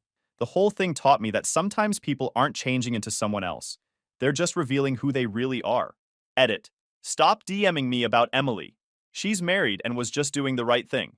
And even if she's single, do you think I'll get back to dealing with her brother again? No thanks. Edit 2. For everyone asking, yes, I got the ring back through legal action. No, I'm not selling it. Edit 3. My lawyer says to stop commenting about the ongoing case against Mark. But yeah, it's not looking good for him. Story 4. My wife announced, I'm moving out tonight, don't call me again. I said, fine. Then I canceled her credit cards and filed for divorce. Few days later, she was screaming at my door. Hey everyone. Before we jump into today's video, I need your help. We've noticed the channel is losing some traction, and subscribing is one of the best ways you can support us. It's quick, free, and it helps us keep bringing you awesome content. Your support means the world. Let's keep this channel growing together. Thanks so much. Now let's start the video. Sup Reddit. I never thought I'd be posting here, but I figured some of you might learn something from my experience, so here goes. First, about me. I, 35 male, started as a helper on construction sites at 22 making shit money, but grinding 80-hour weeks. Not because I'm some kind of workaholic, I just wanted more than what I came from. My dad bailed when I was 4, so it was just me and mom in a one-bedroom apartment where the heat worked half the time. Watched her stretch every dollar until it screamed. By 25, I'd learned enough trades to be dangerous. Plumbing, basic electrical, framing, drywall, and saved enough to take night classes in business management. My buddies Billy and Derek were in the same boat, skilled with their hands but tired of making other people rich. At 27, we pooled our savings, $17,000 each, which felt like $1 million back then, and launched our contracting business. We started with handyman jobs, fixing leaky faucets, patching drywall, building decks, basically anything that paid the bills. Our office? My garage with 3 folding tables and a coffee maker that shorted out every third use. We lived on microwaved food, worked 16-hour days, and hustled like our lives depended on it. Because they did. No safety net, no rich parents to bail us out. Just 3 guys with calloused hands and big dreams. Our first real break came 8 months in, when we underbid a kitchen job for a lawyer named Jack. Harvard Law, sharp as hell but chill. He liked our work but said, your contracts suck. 1 lawsuit and you're toast. I offered a bathroom reno for legal help. He passed on the remodel, but offered to fix our paperwork for a fair rate. That kicked off both a solid friendship and the legal groundwork that would later save my ass. By year 2, Jack had helped us incorporate properly, set up liability protections, and create contracts that didn't leave us exposed. When he recommended us to a mid-sized property developer who needed reliable contractors, things finally started clicking. Fast forward 5 years. Our 2-man operation now has 32 employees, 3 project managers, a real office downtown, and clears 7 figures annually. I grew up watching mom get taken advantage of by losers who'd move in, live off her, then bounce when she couldn't support their lazy asses anymore. That shit stays with you. Made me super aware of people using others for money. Enter Susan, 32 female. Met her at a charity fundraiser 7 years ago when my company was still struggling. She was working PR for a tech startup, all confident energy and perfect hair. Smoking hot, tall, fit, the whole package, but also seemed smart and driven. She had this way of making everyone like her instantly. Within 6 months, we were living together, and we got married a year later. Small ceremony, about 60 people. The first few years were good. We both worked hard, built a life together, bought a house, in my name, pre-marriage, thank God. I was expanding the business, and she was climbing the PR ladder at her firm. We traveled, had great times with friends, and seemed to be building something real. Then, my company took off, and things changed. Looking back, I can pinpoint exactly when things started to change. About 3 years ago, when we landed a $12 million contract that put us in a whole new league. My annual income tripled overnight. At first, the changes were small. Susan started taking longer lunches with her work friends. Then she began complaining about her boss being toxic and her coworkers being jealous of her. She'd come home with stories about office politics, positioning herself as the competent victim surrounded by incompetence. They're intimidated by me, she'd say, rolling her eyes. Not everyone can handle a woman in the workplace. Soon she was coming home later, always with some BS about happy hours for networking. Whatever the hell that means. When I'd text to check in, replies would come hours later. Sorry, didn't see this. Still with clients. The truth was, she was becoming less interested in her actual job and more interested in the lifestyle my income could provide. Then came the career crisis. I'm not fulfilled in PR anymore, she said over dinner one night, rolling her eyes when I suggested more responsibility at her current job. You just don't get it. I want to do something meaningful. I supported her, of course, told her to take time to figure it out. Maybe explore options while keeping her current job? Nope. I can't focus on my future if I'm stuck in a toxic present, she explained, as if quitting your job without a plan was the most logical thing in the world. Big mistake. 2 months of soul-searching, aka shopping and spa days later, she announced her grand plan, becoming a personal stylist. She'd always dressed well, and apparently some of her rich friends had asked for her fashion advice. Seemed legit enough. I invested in her new venture, paid $7,500 for her to get certified through some exclusive program, built her a website, covered her startup costs, about $15,000 for initial inventory, business cards, promotional photo shoots. She seemed pumped about it, and I was happy to see her excited about something again. 6 months in, the excitement disappeared. Clients were demanding. Building a business was harder than expected. She started taking more me days to deal with the stress. You don't understand, she'd say when I suggested maybe keeping a regular schedule or building a marketing plan. This isn't construction. Creative work doesn't function on schedules. Meanwhile, I was working my ass off, growing my contracting business, dealing with client headaches, and managing an expanding team. When I'd come home beat, she'd be on the couch scrolling Instagram, surrounded by shopping bags from high-end stores.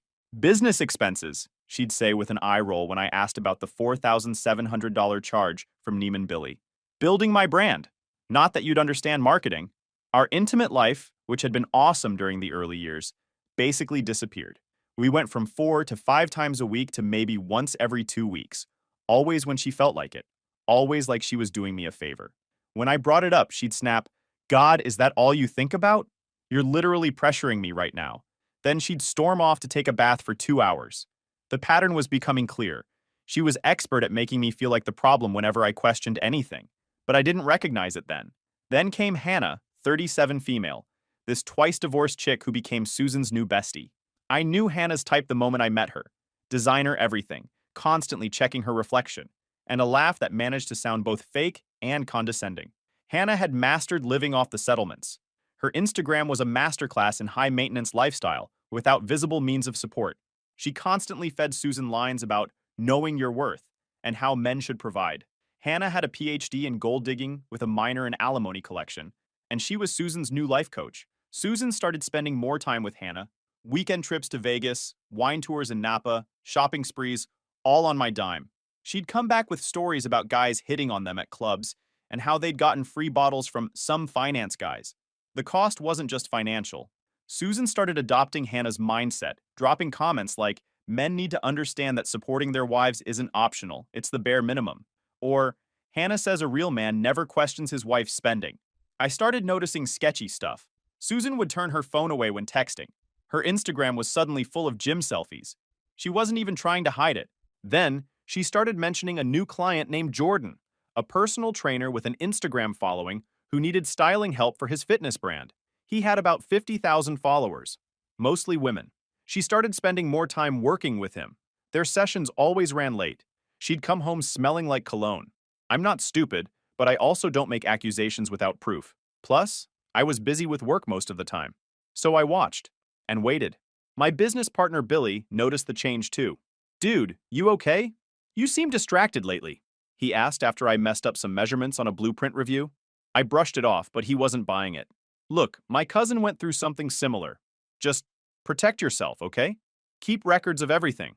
Billy had seen his cousin lose half his business to an ex who had contributed nothing but attitude and entitlement. That night, I started keeping notes of everything. Dates, times, patterns, expenses. Not because I wanted to be that guy, but because my gut was screaming something shit was going to happen. Yeah, I wasn't wrong. The last 3 months were textbook gaslighting and disrespect. Susan was physically there, but mentally checked out, always on her phone, ignoring me, making plans without saying a word. We hadn't had sex in over 2 months. Always some excuse, always too tired or stressed. One night I tried to initiate, and she literally laughed and said, "Yeah, not happening. I've got an early client meeting." Then she proceeded to stay up until 2 a.m. watching Netflix. She'd make digs about my clothes or my friends. "Maybe you should let me style you sometime. Those jeans are a bit too..." She'd roll her eyes when I talked about work, question my business decisions while blowing thousands on her business expenses. "You know," she said one day while I was reviewing contractor bids, "if you had more business sense, you'd hire people to do that for you. Jordan says successful people delegate." Jordan. Yup, that dude. Two things happened that showed me what was coming. First, about a month ago, I came home early from a job site. Project finished ahead of schedule. It was around 2 p.m. on a Thursday. Susan didn't know I was coming. I walked in to find her and Hannah drinking sparkling water in our kitchen, mid-conversation. "Just need to secure your exit first," Hannah was saying. "Get your finances in order before you make any moves. My second husband tried to hide assets, but my lawyer found everything. These types always think they're so smart." They both froze when they saw me. Susan recovered first with a fake smile. "Riley, you're home early." When I asked about this exit, Hannah claimed they were helping a friend leave her toxic marriage. I nodded, not buying it for a second. Instead of confronting them, I decided to play the long game. That night, I called Jack and laid out what I'd heard. He answered on the first ring. He straight up said, "She's planning to leave and take as much as she can. We need to get ahead of this, but we play it completely by the book." The next morning, I met Jack at his office, where we couldn't be overheard. He laid out a plan. First rule, everything has to be legal and ethical. Second rule, document constructive abandonment, not just physical leaving. That means tracking a pattern of behavior, showing she's checking out of the marriage emotionally, financially, and physically. Third, protect premarital assets with proper documentation. For the next 3 weeks, I executed Jack's advice while acting completely normal around Susan. We documented the business's value with meticulous records showing how my premarital investments and 60-hour work weeks created its growth. Jack had our accountant prepare a full valuation report with growth charts dating back to pre-marriage. I installed security cameras in common areas only, legally compliant per Jack, and backed all footage to a secure cloud account. I built a spreadsheet tracking her pattern of constructive abandonment, missed events, nights away, intimacy refusals, and signs she'd checked out of the marriage. Jack advised me to leave all finances untouched until after filing. "Don't give her ammunition by cutting off funds pre-filing," he warned. "Courts hate financial coercion. Wait until you've filed properly." I legally recorded conversations in shared spaces, kitchen, living room, when I was present, one-party consent. I cataloged all financial records, especially her excessive spending. Found over $7,000 in gifts purchased for Jay over 3 months. Weekend getaways labeled as business development. Created a detailed inventory of all valuables in the house, with receipts and documentation of what was purchased before marriage versus after. Then the second thing. Susan's phone buzzed on the counter while she was in the shower. Normally, I'd never check her phone, but the preview caught my eye. "Jordan, can't wait for next week when we don't have to hide anymore." I took a quick screenshot with my phone. Evidence secured. But I still didn't confront her. I needed her to make the first move. Abandonment would strengthen my case massively. That Monday started like any other day. I went to work early, had a good day, picked up some prime ribeyes on the way home. Susan had been distant all weekend, constantly texting and taking calls in another room, but I acted normal. If something was coming, I wanted to see her play her hand. I was at the grill when she walked in, fresh from another business lunch with Hannah that had stretched to 6 hours, according to her Instagram stories of them drinking champagne at some fancy rooftop bar. She was scrolling through her phone, barely looking at me, when she dropped the bomb. "I'm moving out tonight. I need space." Just like that. Casual as ordering coffee. I stopped flipping the steaks and looked at her, feeling weirdly calm. The moment had finally arrived, and instead of shock, I felt relieved. When I asked where she was going, she sighed like I was being annoying. "Jordan's helping me out with a place to stay. The personal trainer I've been styling. He has a spare room." Right. The client she'd been screwing for months. Pretty sure the spare room was his bed with benefits. "If that's what you want," I said, turning back to the steaks that were now starting to burn. She looked surprised by how chill I was, like she'd expected me to beg or cry. Not happening. What she didn't know was that I'd been mentally checking out for months as I watched her wreck our marriage. I'm serious, Riley. Don't try to contact me. I need to figure things out on my own. Fine, I said. Your choice. She grabbed her suitcase and the keys to her Range Rover, leased under my business, $1,100 monthly, and walked out. Just like that. 7 years, done. I saved what I could of dinner, ate alone at our kitchen, and took a moment to process. Then I immediately reactivated the plan Jack and I had prepared. First, I texted Jack. She just left. It's time. His response was immediate. Taking the bait. Perfect. Document everything right now while it's fresh. I recorded a video statement detailing exactly what had happened, including her explicitly saying she was moving to Jordan's place and telling me not to contact her.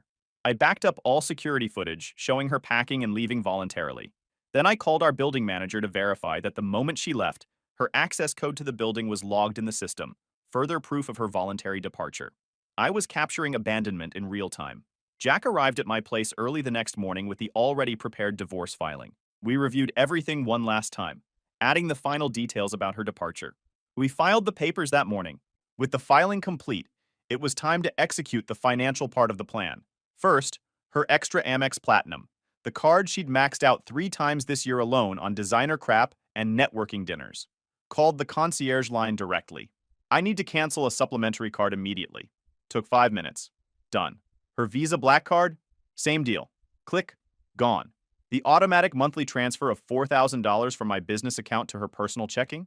The one that funded her self-care while her stylist business barely paid for her coffee? Click. Canceled. Financial freedom achieved faster than she could say, Gucci sale. Our phone plan was in my name. Her, me, and her mother, who I'd added 2 years ago because Susan begged me to, left their lines active but disabled international roaming and premium data. Susan loved posting from the first-class lounge during her inspiration trips to Paris and Milan, aka shopping vacations with Hannah. That shit was over. Her Range Rover lease? Called my business accountant, removed her from the authorized driver's list, told him to start the process to return the vehicle. I spent the next 2 hours locking everything down. Changed all passwords. Netflix, Hulu, Amazon, our home security system. Moved money from our joint checking to my private business account. Called my wealth manager to secure investment accounts. She wanted space? Fine. I was giving her the whole package and sending her to Mars. Jack and I had also prepared a complete evidence packet. Security footage showing her coming home at 2 a.m. from styling sessions. Documented patterns of constructive abandonment and financial records showing her misuse of marital funds. Everything organized, duplicated, and stored both physically and digitally. When Jack asked how long before she'd be served, I told him to wait until she realized the card stopped working and come asking for money, which I knew she would. That afternoon, I called a team meeting at the office. I didn't share personal details, just that I was going through a divorce and might need some flexibility in the coming weeks. My business partners Billy and Derek immediately offered support. Whatever you need, man, Billy said. We got everything covered. Derek, always the practical one, added, Bro, just make sure the business is protected. We've all got families depending on this. I assured them everything was locked down tight. That night, I slept better that night than I had in months. Like removing a weight I hadn't realized was crushing me. 3 days of awesome silence followed. I met with our corporate attorney, updated my will, and changed the locks. I boxed up Susan's stuff neatly, cleared out our bathroom of her products, seriously, like 100 plus bottles and jars of expensive creams, and finally watched those Christopher Nolan movies she always refused to sit through. Turns out Inception makes more sense than Susan's loyalty. During those days, I focused on myself, hit the gym every morning before work, started meal prepping instead of ordering takeout, called my mom for the first time in weeks, without Susan interrupting to make the conversation about her. My project manager Mia noticed the change immediately. Boss, whatever you're doing, keep it up. You look so good. Then, Thursday night rolled around. I was just finishing a call with a client about their kitchen renovation when someone started pounding on my front door around 9:30 p.m. The security camera showed Susan outside. Her hair was in a messy ponytail. The Range Rover was nowhere in sight. Karma showed up faster than an Amazon Prime delivery. I opened the door but stayed in the doorway, blocking entry. The process server Jack had on standby was sitting in a car down the street, waiting for my text. My card was declined, she blurted out, skipping any greeting. The Amex. At dinner with Jordan and some potential clients. It was freaking humiliating. When I calmly told her I'd canceled it, along with the visa and monthly transfers. She looked at me like I was insane. Her voice got louder with each word. Why would you do that? You can't just cut me off. That's my money too. I explained simply that she'd moved out, said not to contact her, and was no longer part of my household, so she no longer had access to household expenses. She started fake crying. You can't just cut me off. We're married. Half of everything is mine. My attorney is going to destroy you. I sent a quick text to the process server. She's here. Come now. When I mentioned I'd filed for divorce, her face went from angry to shocked real quick. You what? You can't do that. I was just taking a break to figure things out. She tried to backpedal, claiming she just needed space and denying the affair. But I cut her off. I took out my phone and played a legally recorded conversation from our kitchen, where she had told me she was moving to Jordan's and not to contact her. Then showed her documentation of abandonment, a timeline of her systematic withdrawal from the marriage over months. Everything is documented legally and ethically, I said calmly. Before she could respond, the process server arrived and handed her the divorce papers. She finally realized this wasn't going according to Hannah's playbook. She wasn't calling the shots. You'll regret this, she snapped, tears magically disappearing. I'll take half of everything. I made you. Without me networking with clients, you'd still be working out of your garage. I deserve what's mine. Through the camera, I watched her completely lose it on my porch, including kicking one of the planters and hurting her foot.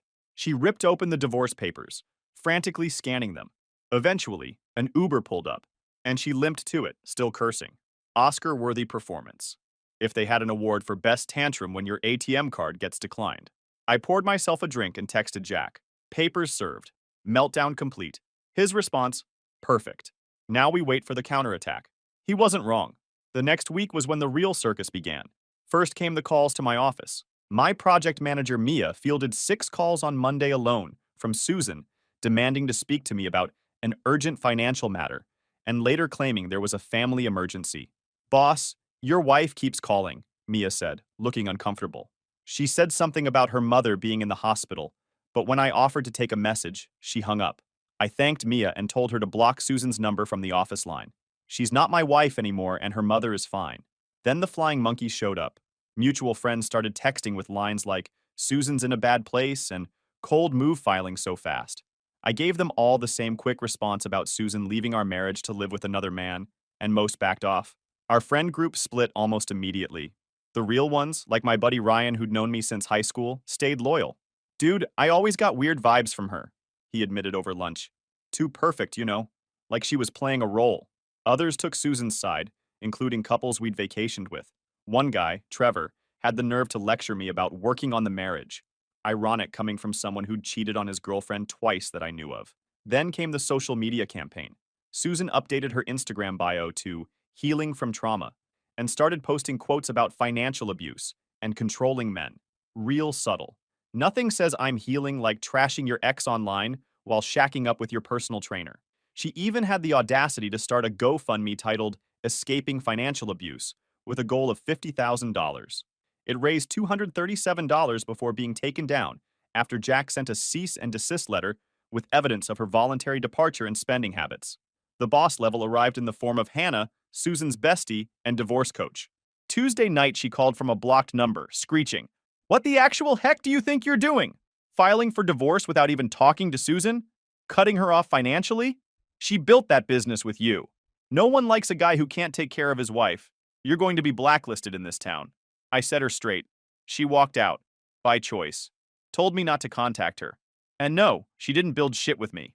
She dressed rich housewives while I built a construction business. Our talk went downhill as Hannah threatened me with her fancy divorce attorney, Bradley. When I mentioned my own legal team and Susan's obvious affair with Jordan, there was a pause. Interesting. Hannah hadn't known about Jordan. Jordan is just helping her through a difficult time. Hannah recovered quickly. He's being a gentleman, which is more than I can say for you. When she switched to demanding Susan's stuff, I told her everything was boxed up and Susan could schedule a time to get it, with a witness present and an inventory list. She tried to come by yesterday to get some essentials, but you've changed the locks, Hannah complained. She needs her things. She had to borrow Jordan's sweatshirt for her meeting with clients yesterday. Gotcha. The security cameras had caught Susan trying her key in both doors. I reminded Hannah that breaking into my premarital property was trespassing, and I had it all on video. The entitlement was unreal. They actually thought Susan could walk out on our marriage, but keep all the financial perks. The classic, have your cake and eat it too, move I'd seen ruin too many friends. Hannah wrote the Gold Digger Handbook, but I'd already read the Cliff Notes. Not this time. A few days later, Susan tried a new angle, showing up at one of our construction sites. My foreman Carlos called me immediately. Boss, your wife is here asking questions about the project budget and talking to clients, he said, sounding confused. Should I have security escort her out? I told Carlos to keep her away from clients, but not to make a scene. Just tell her she needs to leave or you'll call the police for trespassing. When I arrived 20 minutes later, she was sitting in her friend's car across the street, watching. I ignored her and went straight to work. After an hour, they drove away. That evening, I got a text from a number I didn't recognize. You think you're so smart? Watch your back. I know people who can make your life difficult. I forwarded it to Jack, who added it to our documentation. Threats now. She's getting desperate. Good. The next morning, I discovered someone had posted negative reviews of my business on Google, Yelp, and Facebook, all from new accounts with no history. The reviews claimed we'd overcharged, used substandard materials, and harassed female clients. Jack had them removed within 24 hours by providing evidence of targeted harassment. We also filed a police report documenting the threats and review bombing. The next week brought the most ridiculous attempt yet. Susan's mother showing up at my office, crying and begging me to fix things with her daughter. She's devastated, Riley, she said, dabbing at her eyes. She made one mistake and you're punishing her like this? I had always respected Susan's mom, but I wasn't buying the act. Susan moved in with another man and told me not to contact her. That's not one mistake. That's a choice. She was confused. You work so much she felt neglected, she continued, not addressing the Jordan situation at all. I reminded her gently that Susan had access to joint credit cards with a $50,000 limit, a $4,000 monthly allowance, and a luxury SUV, all while I worked so much to provide that lifestyle. And she chose to leave all that for a personal trainer with a studio apartment, I concluded. That wasn't confusion. That was a plan that backfired. She without another word. I felt bad for her. She genuinely seemed to believe Susan's version of events. But I wasn't going to be manipulated by anyone, even a crying mother-in-law. The next few months were straight out of a legal thriller. Susan Venmo requested $2,000 for emergency, which I declined with a comment, "You requested no contact." Then came a formal letter from Bradley, Susan's attorney, demanding immediate temporary spousal support of $12,000 monthly, plus continued use of the Range Rover. It denied all claims of cheating and claimed Susan left because of my emotional neglect and controlling behavior. Jack laughed when I forwarded it to him. They're fishing. They've got nothing. He drafted a response that was legally sound but basically said, go pound sand, ending with an offer of a one-time $5,000 payment as settlement for all claims if she signed a full release and NDA. Bradley responded with more threats. Jack responded with evidence. Time-stamped security footage from common areas showing constructive abandonment, records of her spending history showing she'd blown through over $90,000 in the past year alone on personal stuff, while contributing basically nothing to household expenses. We also included detailed business valuation reports showing how the company's growth came directly from my premarital investment and 60-hour work weeks. The documentation clearly established the business as separate property, not marital assets subject to division. Bradley's next letter had a completely different tone. Now they were open to negotiation and hoping to resolve this amicably. Funny how fast "I'll destroy you in court" turns into "let's be reasonable" when faced with actual evidence. Meanwhile, I was still rebuilding. Hit the gym 6 days a week, reconnected with friends Susan had pulled me away from, and focused on work projects I'd been putting off. My company landed 2 major new clients, partly because I was fully focused for the first time in years. I started a side project too, renovating a classic Dodge I'd bought for cheap. Something I'd always wanted to do, but Susan had called a waste of time and garage space. Now my time was my own again. My business partners noticed the change. Man, you're killing it lately, Billy said, after we landed a $2.5 million commercial project. Divorce looks good on you. Susan finally scheduled a time to collect her things. Jordan came with her. Tall guy. Good looking in that generic fitness influencer way, but clearly uncomfortable with the situation. He stood awkwardly in the foyer while Susan and Hannah went through the boxes I'd packed. Honestly, I felt bad for the guy, LOL. Jack came over as my witness. Our corporate attorney sent a paralegal to observe. The vibe was tense. When Susan tried claiming my Rolex watch as hers, I shut it down immediately. No, Susan. It was a gift from my partners when we landed the Westbrook renovation. I have the card they signed. That's BS, she snapped. I picked it out for you. It's basically mine. What kind of man takes back gifts from his wife? Ex-wife, I corrected. And the kind who has documentation. Throughout the process, Hannah wouldn't shut up, commenting on every item. You're keeping that art piece? Susan picked that out. You have no taste without her. Yes, with my credit card. From an artist I introduced her to. The best part was watching them try to fit suitcases, boxes, and garbage bags into Jordan's Tesla Model 3. Not nearly enough space. Jordan stressed, Susan pissed, Hannah helping and making everything worse. It was like watching a clown car in reverse. But instead of clowns coming out, it was the consequences of Susan's actions going in. The Range Rover would have been useful today, I said as they struggled. Susan gave me a death glare. Eventually, they had to call an Uber XL for the overflow. As they finally pulled away, Jack turned to me. You dodged a bullet, my friend. No doubt about it. Fast forward 6 months.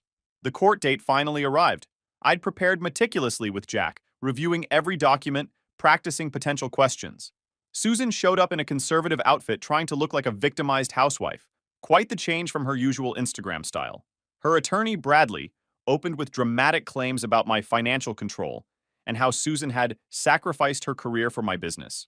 He demanded half the business value, the house, and ongoing support. Then Jack presented our case. Methodical, documented, and devastating.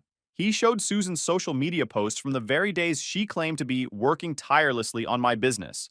Poolside in Miami with Hannah, captioned, Executive Time.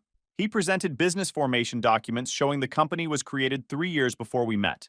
Bank statements proving my 60-hour work weeks built it, not her occasional client dinners. The judge wasn't impressed by Bradley's theatrics. When Susan claimed on the stand that she'd built the business alongside me, Jack simply showed her employment records at her PR firm during those exact years, proving she wasn't even involved. Mrs. Wilson, the judge finally said, the court finds your claims regarding the business particularly unsupported by evidence. The documentation clearly shows this was your husband's premarital asset that you had minimal involvement with. The final judgment came down almost as Jack predicted. Susan got a one-time settlement that was barely 5% of what she'd demanded. The business remained 100% mine. The house stayed mine. No ongoing support. The prenup I'd insisted on held up perfectly. The look on her face when the judge read the ruling? As the MasterCard commercials say, priceless. After court, I overheard Jordan telling Susan they needed to talk about their living situation. Apparently, supporting her shopping habit wasn't in his budget after all. Shocking. I sold the house the next month. Too many memories and too big for one person.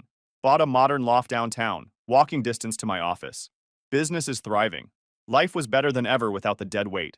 Then, 3 weeks ago, my doorbell rang late on a Tuesday night. I checked the security camera to find Susan standing there, alone. She looked different. No designer clothes, no perfect makeup. She'd lost the entitled attitude, but only because she'd lost everything else too. I opened the door but stayed in the doorway. What do you want, Susan? I need help, she said quietly. Jordan and I broke up. He was just using me. I'm staying with a friend, but she wants me out by next week. I can't afford a place on my own. The settlement money was gone, blown through in 6 months on investments Hannah had recommended, plus shopping and desperate attempts to maintain her lifestyle. Hannah won't return my calls, she continued. My parents won't help. I've got nowhere to go. Then came the pitch. I made a mistake, Riley. I see that now. We could try again. I know what I threw away. I almost laughed. No, I said simply. That's not happening. Then can you at least loan me some money? Just until I get back on my feet? I've got a job interview at Nordstrom next week. I looked at her standing there. The woman who told me I'd regret divorcing her. Who tried to take half my business. Who cheated and lied. Now asking for a handout.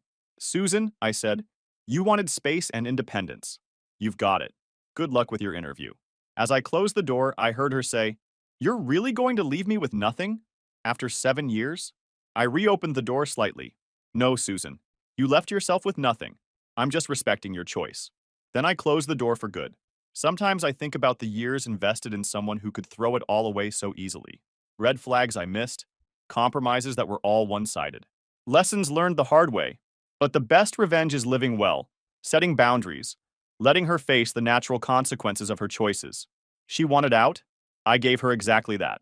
All of it. And watching reality hit her from a safe distance? Damn priceless. If you've read this far, thanks for letting me vent. If you're going through something similar, Stay strong. Know your worth. Protect yourself legally and financially. Don't let fake tears cloud your judgment. Their choices, their consequences. Peace out, bros. Peace out. Story 5. This story is titled, My Wife Said, I'm Leaving You. So I casually walked out with her stepsister instead, and now she is having a breakdown. Hey everyone. Before we jump into today's video, I need your help. We've noticed the channel is losing some traction, and subscribing is one of the best ways you can support us. It's quick, free, and it helps us keep bringing you awesome content. Your support means the world. Let's keep this channel growing together. Thanks so much. Now let's start the video. So I'm sitting here at 2 a.m. with a Red Bull, typing this shit out on my phone because sleep just ain't happening tonight. Figure I might as well share my story with you guys. Maybe someone can learn from my mistakes. Me and my wife, let's call her Kate, were together for 5 years, married for 3. Met her at my buddy's Super Bowl party back when I was still driving that piece of crap Civic with the busted AC. She laughed at my lame jokes and actually seemed interested in my boring IT job stories. I was hooked. Our early days were fucking awesome, not gonna lie. We'd stay up till 3 a.m. just talking about random crap, playing video games, or binging shows. She was cool with me hanging with the boys on weekends, and I'd always bring her back those little chocolate things she liked from the gas station. Small stuff, you know? When we got our first apartment, it was this tiny one-bedroom with walls so thin we could hear the neighbor sneeze. But it was ours. I worked overtime for months to save up for a decent TV so we could watch football games properly. She'd always have dinner ready waiting for me when I got home from a long shift. Not because she had to, but because she wanted to. I thought I'd won in this life. Kate was hot, smart, worked as a dental hygienist, and actually seemed to dig my average-ass self. My buddies were jealous as hell. Even my mom, who hates everyone I date, approved of Kate. That's saying something. We'd take these random weekend road trips to nowhere special. Just pick a direction and drive. One time we ended up in this shitty motel with bedbugs, but we still laugh about it. Or used to anyway. I proposed after 2 years at this Japanese restaurant she loved. Nothing fancy. Just got down on one knee between the appetizer and main course. The ring wasn't huge or anything, but she cried anyway. Good tears, you know? Said it was perfect. For the first couple years of marriage, things were solid. We had our routines. Sunday morning pancakes, Friday night movies, little post-it notes in each other's lunch bags with inside jokes or dumb drawings. Regular stuff that made life good. I worked my ass off to get promoted. Wanted to move us to a better place, maybe start thinking about kids. She seemed on board with everything. We were a team. Then she got that new job at the fancy dental office downtown. Better pay, better hours. I was psyched for her. Took her out to celebrate and everything. That's when shit started to change. But so slowly I didn't even notice at first. The new job came with new friends. Suddenly she's going out for work drinks all the time. Started dressing different too. Nicer clothes, more makeup, the whole deal. I thought it was cool she was fitting in with the fancy downtown crowd. Our routines started slipping. The Sunday pancakes became me eating cereal alone while she slept in. The little notes stopped. Movie nights got canceled more and more. At first, I thought it was just the adjustment period. New job, new schedule, right? But weeks turned into months, and things never went back to normal. Then there were the late nights. She'd text saying she'd be home by 7, then show up at 10 without much explanation. Work stuff was all I'd get if I asked. The phone became an extension of her hand. Always texting, always angled away from me. Password changed too, which was new for us. We always knew each other's passwords before. I started wondering if I was doing something wrong. Maybe I wasn't romantic enough. Maybe work was stressing her out. I tried talking to her about it, but she'd just say everything was fine and I was overthinking. So I stepped up my game. Cleaned more. Cooked her favorite meals. Suggested date nights. Bought random little gifts. Basically did everything I could think of to get back to how we used to be. Sometimes it seemed to work. She'd be the old Kate for a day or two, all affectionate and present. Then she'd go right back to being distant, checking her phone every 5 seconds, and barely acknowledging me. I mentioned it to my friend Chris while we were gaming one night. Just casually brought up that Kate seemed different lately. Dude, that's just marriage, he said. The honeymoon phase ends, and real life kicks in. Stop being so needy. But is it needy to want your wife to actually talk to you? To want more than one-word answers and half-assed excuses? But I second-guessed myself. Maybe Chris was right. Maybe I was expecting too much. Maybe this was just what happened after a few years together. So I kept trying. And failing. And trying again. What a fucking idiot I was. She kept acting weird. I remember this one time I walked into the kitchen while she was texting, and she literally jumped and flipped her phone over. When I asked what was up, she got all defensive. God, Jake, do I have to explain every text message to you? It's just work stuff you wouldn't understand. Work stuff I wouldn't understand? Since when was dental hygiene so complicated that her IT husband couldn't grasp it? But instead of calling her out, I apologized. Actually, fucking apologized for asking a simple question. That's how twisted things had gotten in my head. I started trying to plan special dates, thinking maybe she was just bored with our routine. Got tickets to a concert for a band she loved, made reservations at nice restaurants, even booked a weekend getaway at this cabin in the mountains she'd been talking about. Know what happened? She found excuses to bail on almost everything. The concert? Sorry, Emma's, her colleague, going through a breakup and needs me tonight. The fancy dinner? I'm exhausted from work, can we just order in? The weekend trip? She actually went on that one, but spent most of it on her phone, and we ended up coming home early because she suddenly wasn't feeling well. After we got back from that disaster trip, I checked our credit card statement online. Just a regular thing I did to make sure there weren't any weird charges. And there it was. A charge from some hotel bar downtown, from the night before our trip.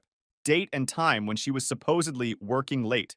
When I casually mentioned it, she got super defensive. Are you checking up on me now? Stalking my purchases? That's really controlling, Jake. Controlling. For looking at our shared credit card statement, she made me feel like I was losing my mind. I started to wonder if maybe I was becoming paranoid and controlling. Like, was I turning into that jealous husband who freaks out over nothing? My brain was so scrambled I couldn't tell what was normal concern and what was me overreacting. So I backed off, tried to give her space, stopped asking questions, stopped suggesting dates, just tried to observe what the hell she's into. Her girls' nights with Emma went from once every few weeks to multiple times a week. She started going to the gym at weird hours, like 8 p.m. on a Tuesday. Kate used to hate working out, would rather die than set foot in a gym. Suddenly, she's Miss Fitness? Something didn't add up. One night, her stepsister Mia came over for dinner. They'd always had this weird relationship. Sometimes best friends, sometimes low-key hating each other. Kate only invited her because their parents were pressuring them to bond more or some shit. Dinner was actually going okay at first. Just normal chit-chat about family stuff, Mia's job, that kind of thing. Then Kate's phone kept buzzing with texts. She'd check it and smile, typing back quickly each time. After like the 10th interruption, Mia rolled her eyes and said, "Seriously, Kate? We're having dinner. Can you put the phone down for 5 minutes?" Kate got defensive. It's work. Some of us have important jobs with actual responsibilities. That was a direct shot at Mia, who was between jobs at the time. Things got tense quick. A few glasses of wine later, they were fully going at it about some old family drama. I was just sitting there awkwardly, wishing I could disappear. As Mia was leaving, she turned to me in the doorway and dropped the bomb. You know, Jake, for someone as smart as you can be really fucking blind sometimes. Ask Kate about her late nights at the office. Or better yet, ask who keeps texting her all hours. Kate completely lost it. Started screaming that Mia was a jealous bitch, making shit up to hurt her, because she was miserable in her own life. The fight was epic. After Mia left, Kate was still raging about what a liar her stepsister was, how she'd always been jealous of our relationship. But here's the thing. While Kate was yelling, I saw something in her eyes I'd never seen before. Fear. Not anger. That night, I lay awake next to her for hours, just listening to her breathe, wondering what the hell was really going on. Maybe Mia was just stirring up shit because of their weird sister rivalry thing. But another part of me kept replaying all the strange behavior of the past few months, and it was getting harder to ignore. The next morning, Kate acted like nothing happened, made coffee, kissed me goodbye, went to work like normal. But something had shifted inside me. I couldn't unhear what Mia had said, couldn't unsee that look of fear in Kate's eyes. For the first time, I started to think maybe I wasn't crazy after all. Maybe I wasn't the problem. Maybe there was something seriously wrong with my marriage, and it had nothing to do with me not trying hard enough. That's when I decided to stop ignoring my gut and start paying attention to what was really happening right in front of my face. So I started throwing casual questions about her day. "How's Emma doing?" I'd ask, watching her reaction. Once, just once, I caught her hesitating before answering. Tiny pause, like she had to remember what lies she'd told about Emma before. "How was the office happy hour?" I'd ask, not mentioning that I'd already seen on Instagram that Emma wasn't even there, despite Kate saying they'd hung out all night. Little stuff like that, building a picture piece by piece. Then I switched up my schedule, coming home at random times. Server went down, they sent us home early, I'd say. Or, finish that project ahead of schedule. Normal reasons to be home at unexpected times. One day, about a week later, I had this gut feeling. Can't explain it. Just woke up knowing something was off. So I told Kate I had a morning meeting that might run into the afternoon. Instead, I drove back home around 11 a.m. Her car was in the driveway, which was weird because she should have been at work. I let myself in quietly, and I could hear her on the phone in our bedroom, laughing. Not just any laugh, that full, genuine laugh I hadn't heard her direct at me in months. When she heard the door close, there was this scrambling sound. Then she came out of the bedroom looking flustered. "Hey, what are you doing home?" she asked, trying to sound casual but obviously freaked out. "Meeting got canceled. What are you doing home?" "Oh, I had a half day I forgot to mention. Just catching up on some stuff." Didn't explain the call? I didn't push it. That night, I checked our credit card statement again. There was a charge from that Italian restaurant near her office. When I casually brought it up, she got defensive. "Oh, they had that dental conference thing. We all went for drinks after. Didn't I tell you?" She hadn't. And I looked it up later. There was no dental conference that day. Another lie. The next day, I decided to see for myself what was going on. Told her I had a lunch meeting with a client near her office. "Maybe we could grab coffee after," I suggested. "Oh, wish I could. But I'm swamped today. No real lunch break." I said I understood. Then, around lunchtime, I drove to her office. Parked across the street where I could see the entrance to that Italian place she'd charged lunch at before. Sure enough, at 12:15, Kate walked in. But she wasn't alone. And it definitely wasn't with the whole office. Just one guy. Tall, nice suit, perfect hair. They weren't sitting like colleagues. He pulled out her chair, touched her back as she sat down. They were sitting close, leaning in, laughing. She kept touching his arm when he said something funny. I felt like someone had punched me in the fucking stomach. Literally had to lean over in my car because I thought I might puke. All those months of wondering what was wrong with me, why I wasn't good enough, and here she was having lunch with some Ken doll in a three-piece suit. I wanted to storm in there and make a scene. Flip their table. Ask this dude if he knew she was married. But I just sat there, gripping my steering wheel so hard. I took pictures with my phone. Not for some dramatic confrontation. I wasn't ready for that yet. But because I needed proof. Needed to remind myself later that I wasn't crazy.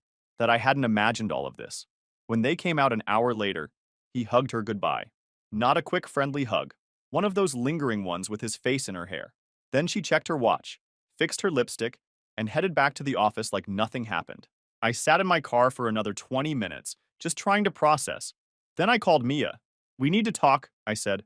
"Not over the phone." We met at a coffee shop way across town where there was zero chance of running into Kate. Mia looked uncomfortable when she sat down, like she regretted what she'd said that night at dinner. "I shouldn't have blurted it out like that," she said right away. "It wasn't my place. But I couldn't watch you beating yourself up anymore when I knew what was really going on." "Just tell me what you know," I said. "I need to hear it all." She sighed. "His name is Ethan. He's some hotshot oral surgeon at the practice. Been there about 6 months. Kate mentioned him a few times when we'd talk, then suddenly stopped bringing him up at all. That seemed weird to me." She took a sip of her coffee. "Then I saw them together at the mall a few weeks ago when Kate told me she was working late. They didn't see me. The way they were together, it wasn't friendly, Jake. It was intimate." I nodded, feeling weirdly calm. "Anything else?" "Emma's been covering for her, at least once that I know of. Kate told you she was with Emma one night, but she called me that same night asking to borrow my black dress, completely forgetting she was supposed to be out with Emma already. We talked for over an hour. By the end, I wasn't even angry anymore. Just empty, like someone had hollowed me out." "What are you going to do?" Mia asked. "I don't know yet," I said. But I'm not confronting her without a plan. On the drive home, I realized something. I'd been talking to Mia for an hour, and it was the most honest conversation I'd had with anyone in months. That said something about the state of my marriage right there. When I got home that night, Kate was already there, watching some reality show like nothing was wrong. Like she hadn't been with another man just hours earlier. Like our entire marriage wasn't a complete sham. "Hey," she said, barely looking up. "How was your day?" I almost laughed at how bizarre it was. Small talk, after everything. "Fine," I said, and went to take a shower. I stood under the hot water for nearly an hour, letting it wash away the rage I'm building inside. The next morning, I met with a lawyer. Found this guy through a coworker who'd been through a nasty divorce. He laid it all out. What documentation I needed, how to protect my finances, what to say and not say to Kate. "Don't move out of the house," he warned. "That's mistake number 1. And don't confront her until we're ready. The minute you do, this becomes a war, and she'll start hiding assets, deleting evidence, the works." I took his advice, went home, kissed Kate on the cheek like normal, watched TV beside her while she texted Ethan, still made me sick knowing who was on the other end of those messages. Pretended not to notice when she'd take calls in the bathroom with the shower running. Meanwhile, I was documenting everything. Screenshots of credit card statements showing restaurant charges when she was working late, notes about all her unexplained absences, photos of her and Ethan together when I could get them without being noticed. I also started separating our finances, slowly so she wouldn't notice. Not everything, since that would tip her off, but enough that I wouldn't be completely screwed when shit hit the fan. The hardest part was acting normal. Having breakfast with her, making small talk, pretending I didn't know our marriage was a complete joke. I'd watch her get all dressed up for work, knowing exactly who she was really dressing for, and have to stop myself from saying something. During this time, I kept talking to Mia. At first, it was just about Kate and Ethan. She'd tell me when Kate had lied about her whereabouts, forward me social media posts where Kate had been tagged at places she'd never mentioned to me. Basic reconnaissance shit. But after a while, our conversations shifted. We'd grab coffee and end up talking about everything else. Movies, work, childhood stories. Normal friend stuff. I learned more about Mia in those few weeks than I had in the 5 years I'd known her as Kate's stepsister. She was actually pretty cool. Smart, funny in this dry, sarcastic way, and surprisingly easy to talk to. She didn't judge me for not confronting Kate immediately, or for the days when I was so angry I could barely form sentences. I get it, she said once when I was beating myself up for being so blind. You need to process this on your terms, not hers. One night, after a particularly rough day where I'd driven by Ethan's apartment complex and seen Kate's car parked there, yeah, I know how that sounds, but I needed to confirm shit for the divorce. Mia and I ended up at a coffee shop. As she was calling us an Uber, she said something that stuck with me. You know, Jake, Kate's an idiot. Not because she cheated, that makes her an asshole. She's an idiot because she had someone who loved her completely and she threw it away. Do you know how rare that is? The Uber came before I could respond, but her words stayed with me. The next morning, I called the lawyer and told him to finalize the divorce papers. I was done gathering evidence, done playing detective. I just needed to find the right moment to end things. I wanted Kate to know I wasn't blindsided, that I wasn't begging her to stay. I wanted her to understand exactly what she'd thrown away. The perfect opportunity came on a Thursday, about 3 weeks after I'd started my documentation project. Kate came home weirdly cheerful, which I'd learned was a red flag. The more cheerful she was, the bigger the lie she was about to tell. I made reservations for us at Bella's tomorrow night, she said, referring to that Italian place where I'd seen her with Ethan. I thought we could use a nice dinner out, just the two of us. I knew immediately what this was. The fancy restaurant, the just the two of us emphasis. She was setting the stage for something big, and my gut told me it wasn't a reconciliation. My first thought was that she was going to tell me she wanted a divorce. Probably had it all planned out. She'd break the news somewhere public so I wouldn't make a scene, then go straight to Ethan's place afterward. Or maybe Ethan would coincidentally show up at the restaurant. Some dramatic reveal where she introduced him as her colleague, who just happened to be dining alone, so she invited him to join us. Then later, once I was softened up, she'd confess they had feelings for each other. Either way, she clearly thought she was in control of the situation, that she'd be the one to decide when and how our marriage ended. Not this time. Sounds great, I said, smiling like I meant it. I've been wanting to try that place. That night, I texted Mia, "It's happening. Tomorrow at Bella's." Her response was immediate. "What do you need from me?" I told her my plan. It was time to play the final card. The next day at work, I could barely focus. Kept checking my email for the final divorce papers the lawyer was supposed to send over. They arrived around 2 p.m. I printed them out, put them in a manila envelope, and tucked it into my jacket pocket. When I got home to change for dinner, Kate was already getting ready. She'd bought a new dress I'd never seen before, had her hair and makeup done professionally, was wearing perfume she normally saved for special occasions. All this effort for a dinner where she was planning to dump me. The absolute fucking audacity. I put on my best shirt. That blue one she always said brought out my eyes. Fixed my hair. Even wore the cologne she'd given me last Christmas that I rarely used. If this was going to be our last dinner as a married couple, I wanted to look good for what came next.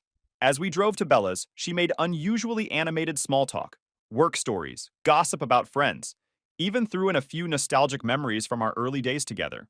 Softening me up for the kill, I guess. I played along, laughing at her stories, asking questions, acting like I was having a great time.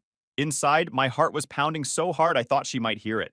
We got to the restaurant, And I wasn't surprised when the hostess led us to a table for three. Kate looked momentarily panicked. "Oh, we're just two," she told the hostess. "I apologize, ma'am. It says here a party of three under Lockwood." Kate laughed nervously. "There must be some mistake. It's just us tonight." I decided to play along. "Maybe they got us confused with another reservation." The hostess smiled tightly, clearly annoyed. "I'll have them set a two-person table." One moment. As we waited, Kate's phone buzzed. She checked it, trying to be subtle, then excused herself to the bathroom. I already knew who it was. Probably Ethan, confirming whatever plan they had for tonight. I stood there, envelope heavy in my pocket, waiting for what would either be the most pathetic or most satisfying moment of my life. Either way, this shit show was about to reach its finale. When she came back from her mysterious bathroom trip, we got seated at a nice corner table. Perfect spot for what she had planned. Private enough for a serious conversation, but public enough that I wouldn't make a scene. Pretty calculating when you think about it. She was barely touching her food, just pushing it around her plate. I noticed her eyes kept darting to the entrance every time the door opened, waiting for someone, obviously. I was trying to act normal, but my heart was pounding so hard I could feel it in my throat. The divorce papers felt like they were burning a hole in my jacket pocket. Part of me was terrified, not gonna lie. This was the moment where I'd either take back control or look like a complete idiot. After about 20 minutes of pointless small talk, Kate suddenly put down her fork, took a deep breath, and looked directly at me with this rehearsed expression. "Jake, I need to tell you something," she said, her voice oddly calm and detached. "I'm leaving you." She said it so casually, like she was telling me she'd picked up dry cleaning. Like 5 years of marriage meant absolutely nothing. Before I could even respond, she continued, "I've been trying to make this work for a long time, but I can't do it anymore. We've grown apart. You're just not the man I thought you'd become." I sat there, feeling a strange mix of rage and bizarre amusement. She was actually doing it, delivering her breakup speech that she'd probably practiced in the mirror. "I deserve to be happy," she went on, gaining confidence when I didn't immediately respond. "And the truth is, I've met someone who challenges me in ways you never could." Then she went for the jugular. "You've always been so content with mediocrity, Jake. Same job, same friends, same boring routines. I need more than that. I need someone with ambition, with drive. Someone who pushes me to be better." Each word was designed to cut deep, to make me feel small. And a few months ago, it would have worked. I would have been devastated, begging her to reconsider, promising to change, but not today. I sat back in my chair, staring at her, letting the silence stretch uncomfortably long. She started to fidget. "Aren't you going to say anything?" she finally asked. "Is Ethan joining us, or is he waiting for your signal?" I asked calmly. Her face went completely white.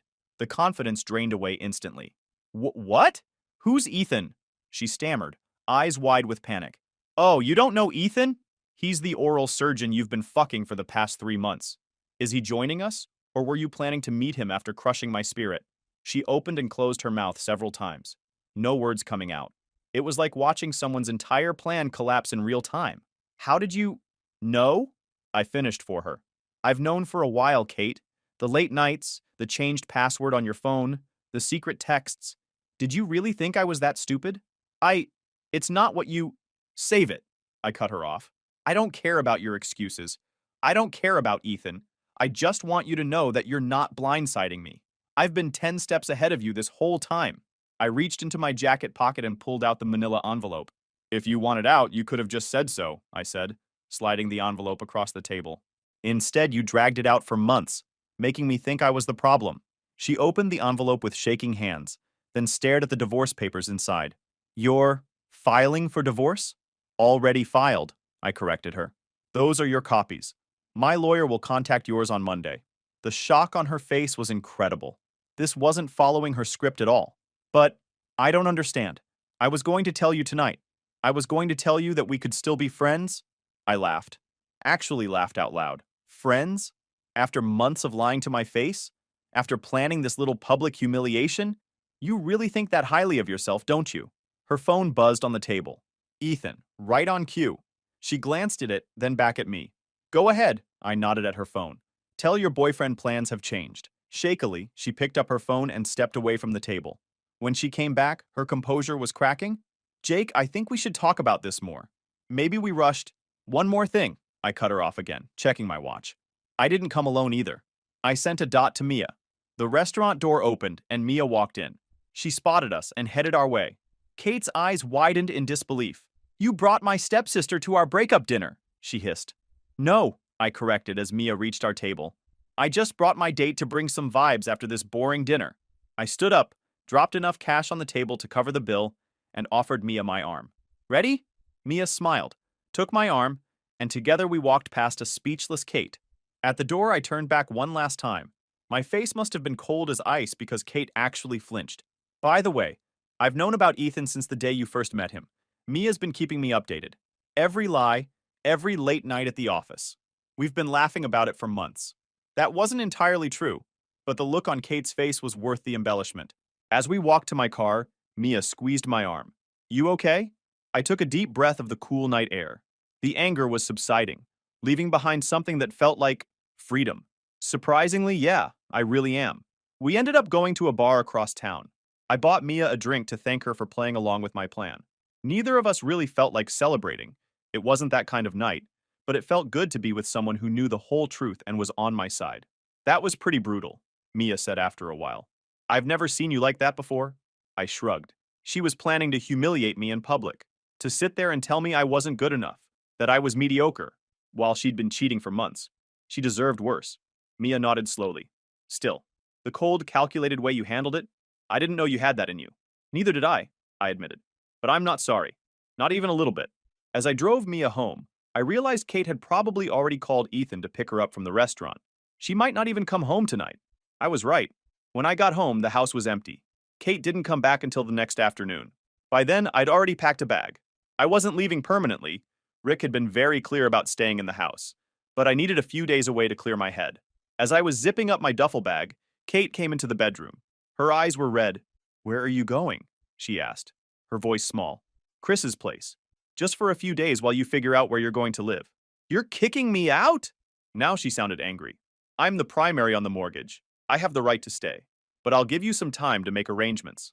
She stared at me like I was a stranger. In a way, I guess I was. Though I would beg her to stay, or blame myself. But that guy was gone. "What happened to you?" she whispered. I looked her straight in the eyes and said, "You did." Then I walked out with my bag, got in my car, and drove to Chris's place without looking back once. I crashed at Chris's place for about a week, told him everything that happened, the affair, the divorce papers, the whole restaurant scene. He was impressed, not gonna lie. "Dude, ice cold," he said, laughing as he handed me a beer. "Didn't think you had it in you." But, of course, Kate wasn't going down without a fight. The next day, my phone blew up with texts and calls. First, angry messages calling me every name in the book. Then tearful voicemails begging me to talk. Then threats about how she'd take me for everything I had. I didn't respond to any of it. Just forwarded the threatening ones to Rick and blocked her number. Her meltdown wasn't my problem anymore. When I finally went back to the house, Kate was waiting for me, eyes all puffy, looking like she hadn't slept in days. She followed me around while I grabbed more clothes, asking if we could please just talk. "About what?" I asked, not even looking at her while I packed. "You made yourself pretty clear at dinner. You said you're leaving me, remember? Why don't you just leave then?"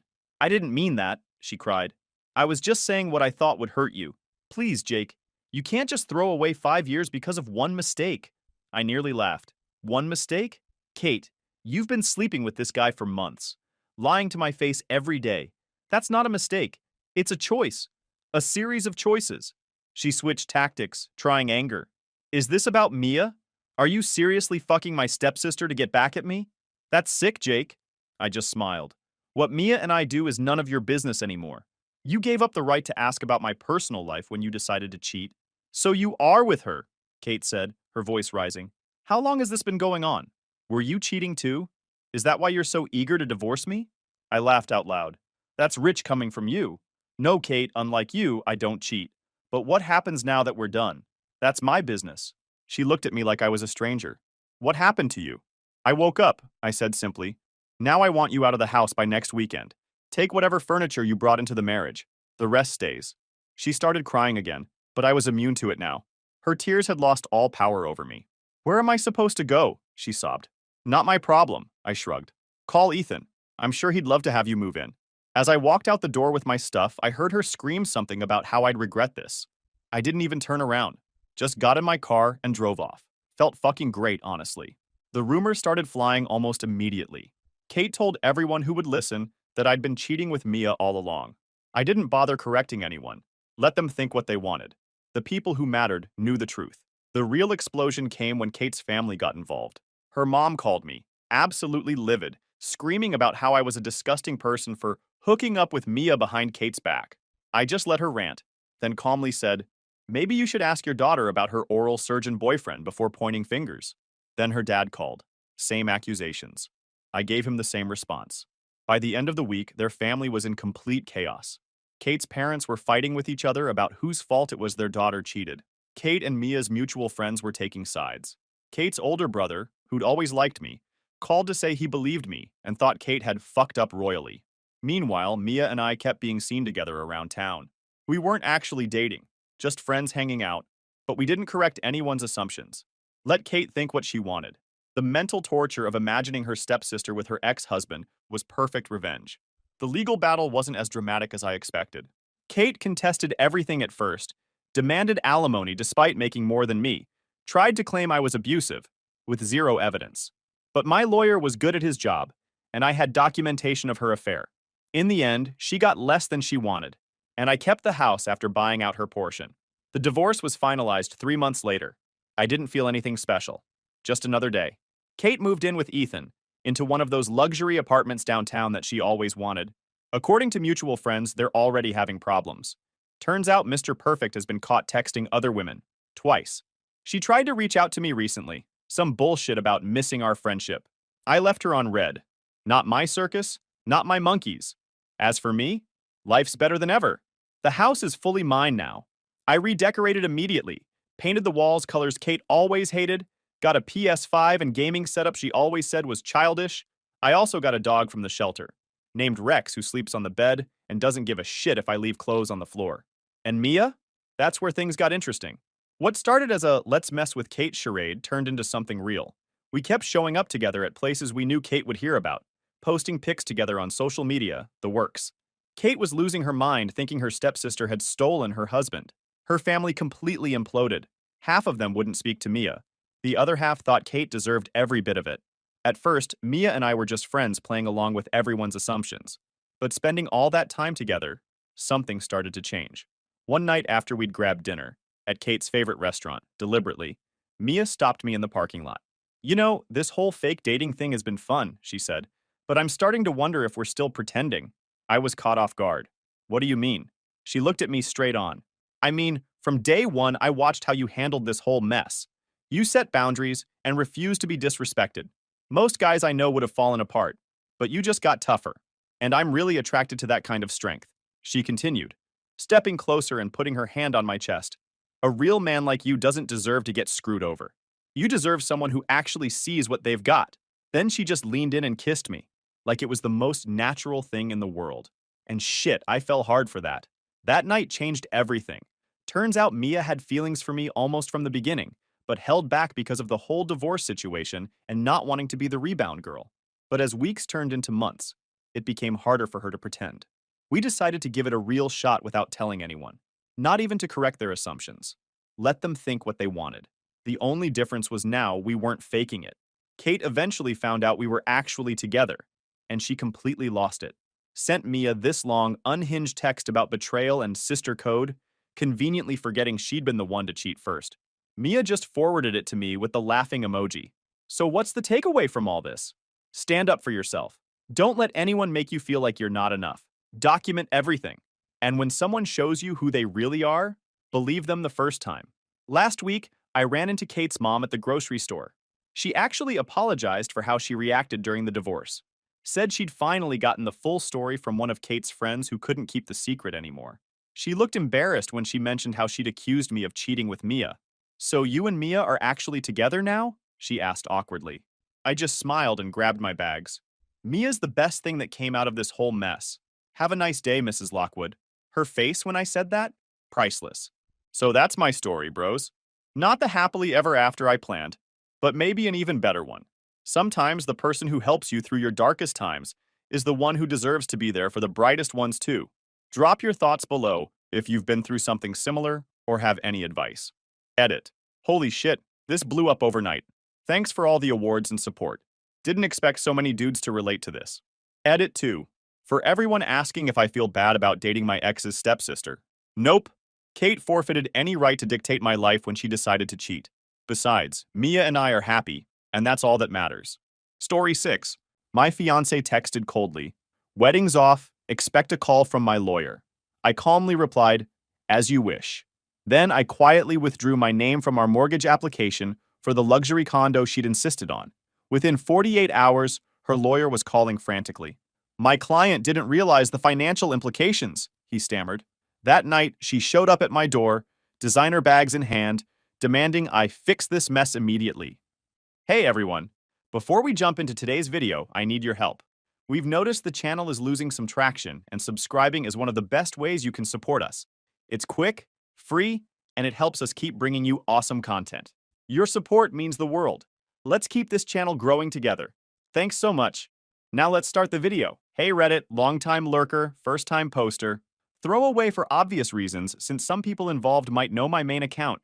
This is going to be a long one, so buckle up.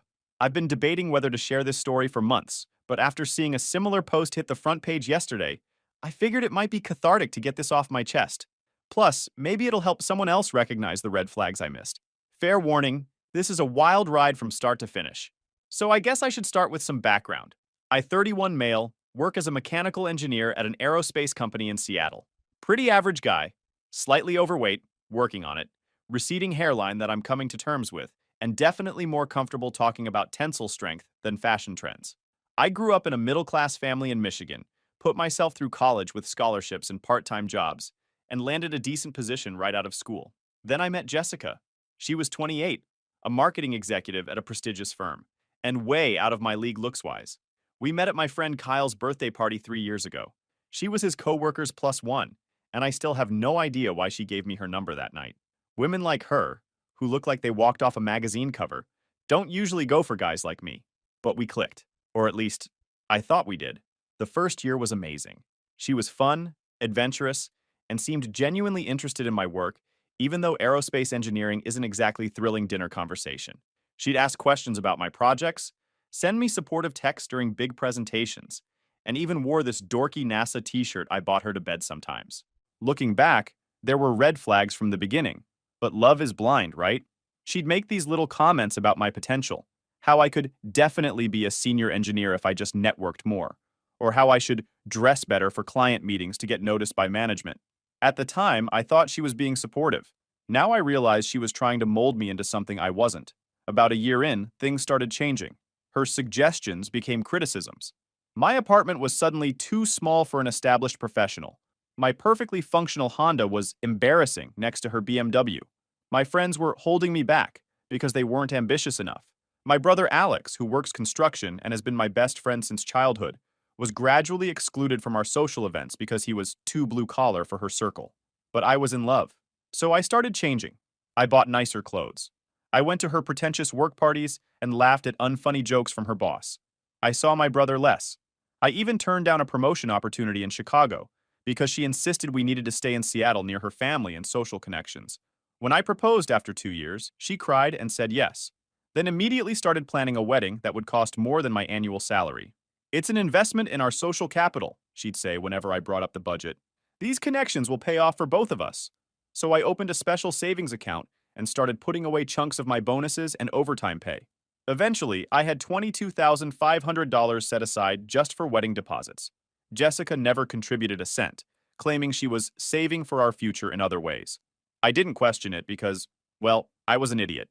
6 months before the wedding, she started pushing hard for us to buy a house. Not just any house, a $785,000 townhouse in the most expensive part of Bellevue, where all her executive friends lived. Mike, we have to have a place in this neighborhood if we want to be taken seriously, she insisted, completely ignoring that the mortgage payments would stretch my finances to the breaking point. But again, I agreed. Love makes you stupid. We signed preliminary mortgage documents with me as the primary borrower, since my credit score was better. She was already planning renovations and had created multiple Pinterest boards for each room. She'd even told her parents they'd have a dedicated guest suite with a private bathroom for when they visited from Portland. Everything was set. The wedding was 4 months away. The house closing was scheduled for a month after that. I was stressed about money, but figured we'd make it work somehow. I remember sitting down one night with a spreadsheet, trying to figure out how I could possibly afford the mortgage payments, the wedding expenses, and still have enough left over for basic necessities. The math just wasn't working. Our combined income should have been enough, but Jessica was adamant about keeping our finances separate until after the wedding. It's just cleaner that way, she'd say. But somehow, all the major expenses were landing on my side of the ledger. That night, I tried to have a serious conversation about finances. I showed her my spreadsheet, explained my concerns, and suggested we might need to look at a more affordable neighborhood. She looked at me like I'd suggested we live in a cardboard box. Mike, do you want us to be successful or not?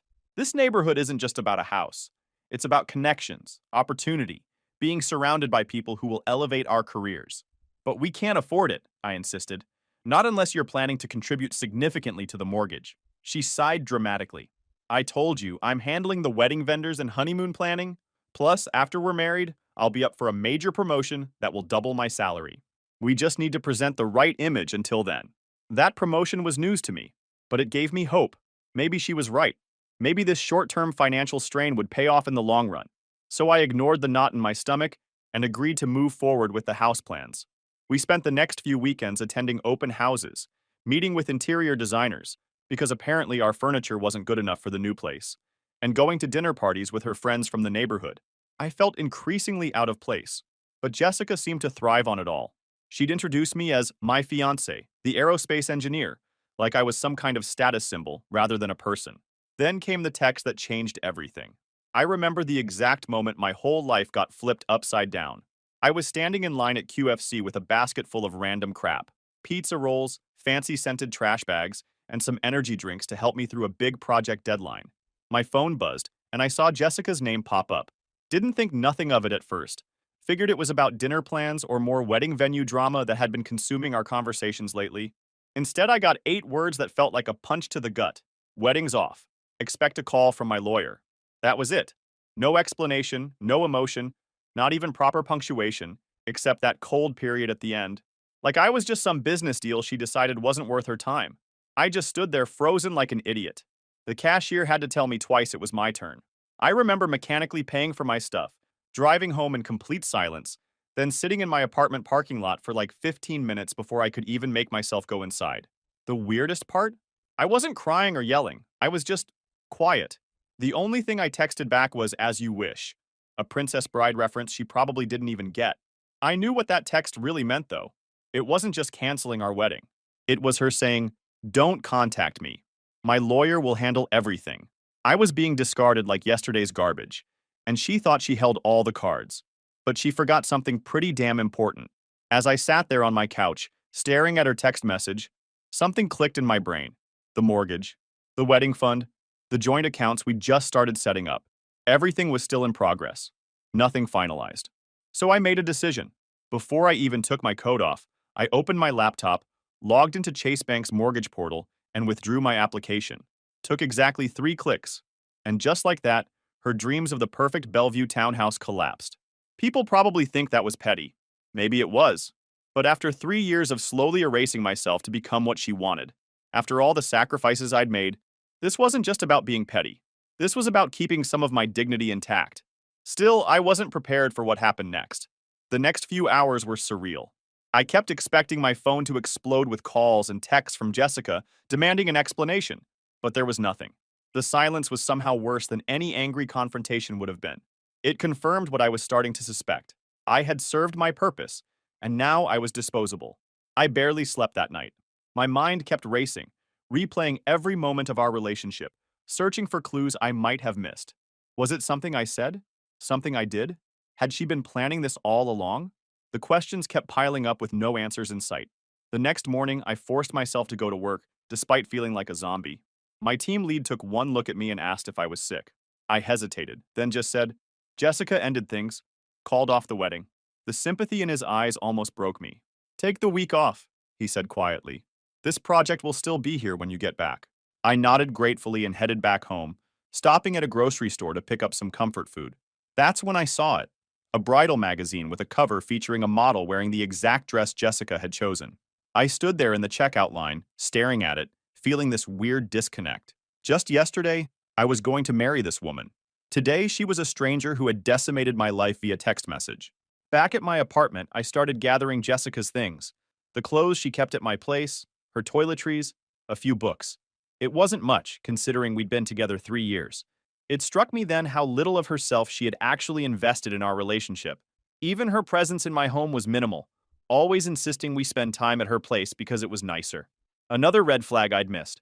I boxed everything up neatly, labeled it Jessica's things, and set it by the door. Then I did something I'd been putting off for months. I called my brother Alex. Our conversation was brief but healing. He didn't say, "I told you so," even though he'd never fully trusted Jessica. He just said, "I'm coming over, and I'm bringing pizza." That night, catching up with my brother, I felt a strange mix of devastation and relief. The devastation was obvious. My future had just imploded. But the relief? That took longer to understand. It was like I'd been holding my breath for 3 years, contorting myself to fit Jessica's vision, and now I could finally exhale. Less than 48 hours after getting that text, I'm sitting on my couch eating those same pizza rolls I bought at the store when my phone rings. Unknown number. I let it go to voicemail because I'm not dealing with that stress right now. A minute later, this message appears. "Hello, this is Rebecca Goldstein, attorney for Ms. Jessica Chambers. We urgently request a callback regarding your mortgage withdrawal, as this action may constitute breach of contract or financial interference. Please contact us immediately." I almost laughed at the urgently request part. Suddenly, her lawyer wasn't so cold and clinical anymore. Funny how that works when you hit people in the wallet. I didn't call back. Instead, I just waited. And sure enough, more calls followed. Emails too, all with increasing desperation. They weren't expecting me to fight back. Jessica, in her typical fashion, must have assumed I'd be completely destroyed, maybe even begging her to reconsider. But I wasn't. I was just done. The next day, I got a call from our mutual friend Kyle. He sounded super awkward. "Hey man, did you really pull out of the house deal?" "Yep," I said. "Okay, because Jessica's freaking out. Apparently, she already ordered like $18,000 of custom furniture and told all her friends at work they should start looking for places in the same neighborhood." I almost said, "Not my fucking problem," but bit my tongue. Didn't want to come across as cruel, even though honestly, I could have. Kyle hesitated before adding, "She said you're being vindictive, that you're doing this to punish her. She even had the nerve to tell everyone at the office yesterday that you were financially abusing her by pulling out of the mortgage." That made me laugh out loud. Financially abusing her? The woman who never contributed a cent to our future home or wedding? The woman who just tried to dump me by text after 3 years together? Kyle, she can say whatever she wants. I'm not buying a house with someone who breaks up with me by text message. There was a long pause before Kyle said something that really got to me. "Yeah, that's fair. But just so you know, she's been telling people different stories about why you guys broke up. To some people, she's saying it was mutual. To others, she's hinting that there were problems she couldn't talk about. It's weird, man." After we hung up, I sat there thinking about those problems she was hinting at. What was she trying to imply? That I was abusive? Unfaithful? The fact that she was spinning different stories to different people showed me she was in damage control mode. But why damage control if this was her decision? Something wasn't adding up. The days that followed were a strange mix of emotional numbness and moments of startling clarity. I found myself remembering conversations with Jessica that had seemed innocuous at the time, but now took on a sinister glow. Like the time she casually mentioned that her ex had been financially generous with her, and how she'd expected more from him, or how she'd react with barely concealed disappointment whenever I'd mentioned saving for retirement instead of spending on luxury items. I started going through old photos on my phone, pictures of us together at various events. It was like looking at strangers. In almost every shot, Jessica was perfectly posed, aware of the camera, while I looked slightly uncomfortable, like I was trying too hard to fit into her world. When had I become so disconnected from myself? The financial reality hit hard, too. I checked my bank accounts, adding up how much I'd spent on our relationship over the past 3 years. The total was staggering. Nearly $65,000 on trips she'd insisted we take, restaurants where the bill always mysteriously landed in front of me, gifts for her work milestones, and of course, the wedding fund. Meanwhile, her contributions had been minimal, occasionally cooking dinner or buying me birthday presents that were nice, but nowhere near equivalent to what I'd spent. It wasn't just about the money, though. It was about the imbalance. The take and take and take with very little give. I'd been so blinded by what I thought was love that I hadn't noticed how one-sided our relationship had become. A week after the breakup text, I finally forced myself to cancel the wedding vendors. Each call was painful in its own way, explaining that the wedding was off without going into details. Most were understanding, though I lost some deposits. One vendor, a small family-owned bakery that was going to make our cake, particularly stung. The owner, an older woman who had seemed genuinely excited about our design, sounded so disappointed. "You two seemed so in love when you came in for the tasting," she said softly. "I thought we were," was all I could reply.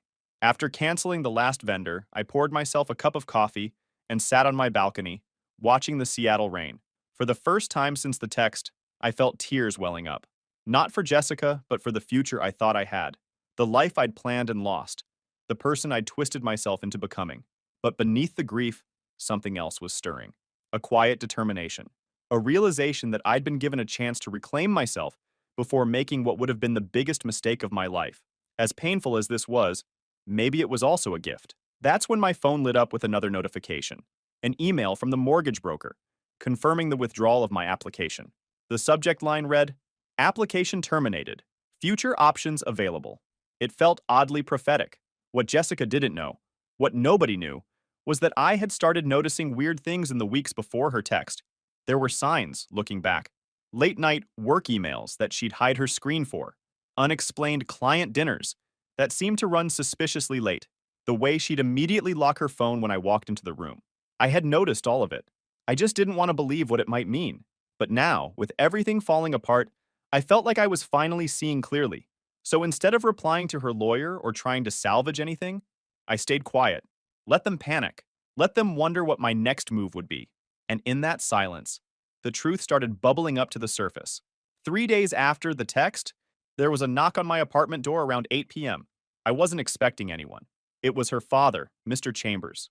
The last time I saw him was at dinner a month earlier when he gave this emotional speech about how proud he was to welcome me into their family.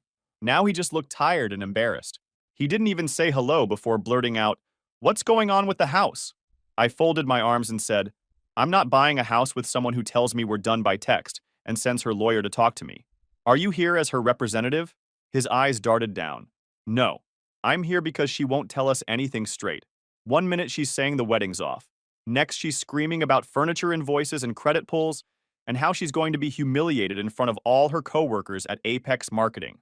For a second, I considered telling him everything, all my suspicions, all the red flags I'd been ignoring. But I didn't. I just said, she ended it. I respected that.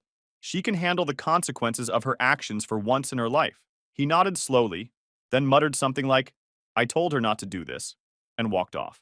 I watched him leave, and this strange calm settled over me. But the real bombshell was about to drop. The next morning, I got a call from my brother Alex.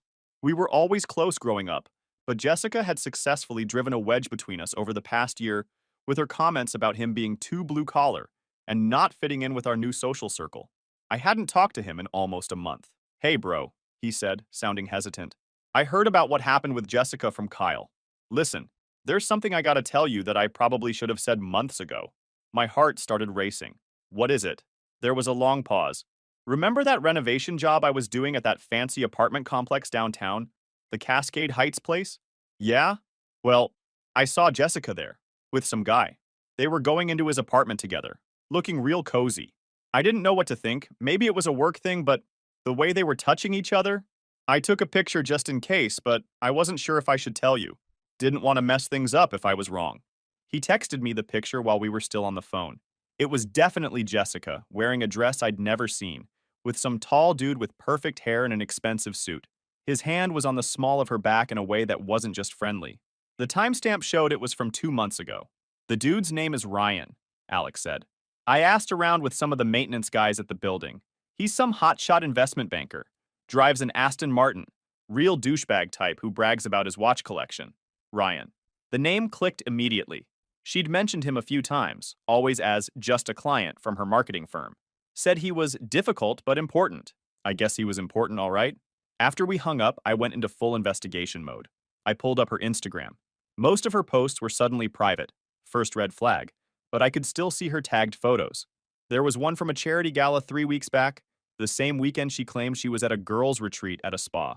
She wasn't in the photo, but this guy Ryan was, and you could just see her arm and part of her dress in the corner. The same dress from Alex's picture. I kept digging.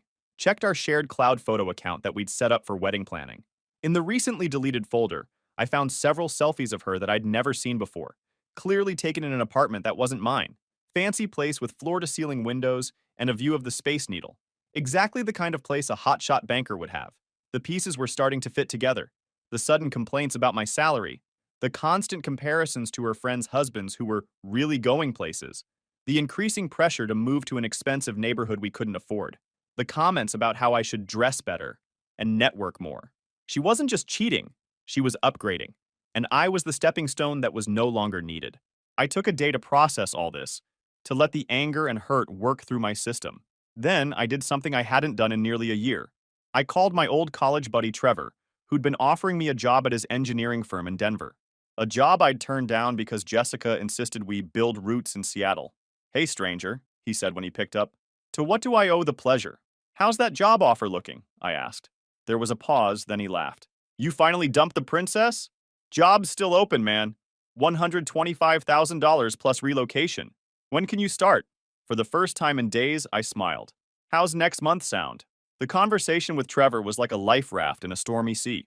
He didn't press for details about the breakup, instead launching into enthusiastic descriptions of the projects I'd be working on, the team I'd be joining, and the incredible hiking trails just an hour from Denver. It was exactly what I needed. A glimpse of a future that had nothing to do with Jessica or the life I'd been trying to build with her. After we hung up, I felt energized for the first time in days. I pulled out a notepad and started making lists. Things I needed to do to leave Seattle, items to pack or sell, people to contact.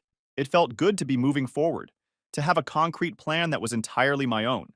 That night, I allowed myself to really think about the implications of what I'd discovered. Jessica hadn't just been cheating. She'd been methodically constructing a backup plan, a better option in her eyes, all while pushing me to invest in a financial commitment that would have crippled me if she'd gotten her way. The calculated nature of it was what hurt the most. I found myself wondering how long she'd been seeing this Ryan guy, whether she'd been with him before she accepted my proposal. Had our entire engagement been a farce? A convenient arrangement until something better came along? The questions made my stomach turn. Sleep eluded me that night. Instead, I found myself looking through our text history, searching for clues. There they were, scattered throughout innocent-seeming messages. Mentions of late meetings that coincided with dates on her Instagram posts at events I wasn't invited to, cancellations of our plans at the last minute for work emergencies, and increasingly frequent complaints about my lifestyle choices, my financial decisions, even my hobbies. By morning, I was exhausted but clear-headed. I drafted a formal email to my landlord, giving notice on my apartment. I applied for a Colorado driver's license online. I sent emails to the few friends I'd maintained despite Jessica's disapproval, letting them know I was moving. Each action was a step away from the mess she'd left me in, a reclaiming of my independence. But even as I was moving forward, Jessica's presence lingered like a ghost. Her lawyer sent another email, more demanding than the first, insisting that I had legal and moral obligations regarding the house purchase. I forwarded it to a lawyer friend without responding. Her father's words, "I told her not to do this," kept echoing in my mind. What exactly had he warned her against? Breaking things off, or the way she'd done it? It was becoming clear that Jessica's carefully constructed image was beginning to crack under pressure. And I suspected that the revelation of her affair with Ryan wasn't the only secret about to come to light. Just when I thought things couldn't get more dramatic, my bank called the next morning. Not an automated message, an actual fraud prevention specialist. Apparently, someone had tried to withdraw the entire $22,500 from our joint wedding savings account at 11:37 p.m. the previous night. The transaction was flagged as suspicious because it was attempting to transfer all funds to a private checking account under only Jessica's name. I immediately put a freeze on the account and asked for records of all recent access attempts. While I was still on the phone with the bank rep, my email pinged with a new message. Subject line: urgent regarding wedding funds. It was from Rebecca Goldstein, Jessica's lawyer. "Mr. Thompson, my client is concerned about the funds held in the joint savings account for your now canceled wedding. As she made several payments into this account and paid various vendors directly, she believes she is entitled to reclaim a significant portion." I stared at the email in disbelief. This was a complete fabrication. I had every bank statement, every deposit record showing that 100% of that money came from my account. Jessica hadn't contributed a single penny. She'd always kept her money separate, claiming it was smarter financially for her to handle certain expenses directly. But now she was trying to steal my savings and claim it was partially hers? I forwarded the email to Trevor, who had a brother-in-law who practiced family law. His response was immediate. Save everything. Every email, every text. Get a lawyer yesterday. So I did. That afternoon, I consulted with Sherry Levin, reportedly the toughest family law attorney in Seattle. Her retainer wasn't cheap, $5,000. But the moment I explained my situation and showed her the evidence I'd gathered, she took the case. Mr. Thompson, she said with a smile that reminded me of a shark, you've been remarkably restrained given the circumstances. But it's time to protect yourself. Ms. Chambers is clearly attempting to commit fraud. She drafted a formal cease and desist letter to Jessica's lawyer that same day, including all the bank records proving the money was solely mine, as well as screenshots of the attempted unauthorized withdrawal. She also advised me to completely cut contact with Jessica and let everything go through proper legal channels. That night, my phone exploded with notifications. Jessica had tried calling me 8 times in a row. When I didn't answer, she started texting. I can't believe you got a lawyer. We need to talk about this like adults. You're being irrational. Did you freeze the account? I need that money for the cancellation fees. I didn't respond to any of it. Instead, I sent everything to Sherry and blocked Jessica's number. The next morning, Kyle called again. He sounded stressed. Dude, Jessica came into the office today absolutely livid. She was telling anyone who would listen that you're trying to bankrupt her, that you're withholding her money for the wedding vendors who are threatening to sue her.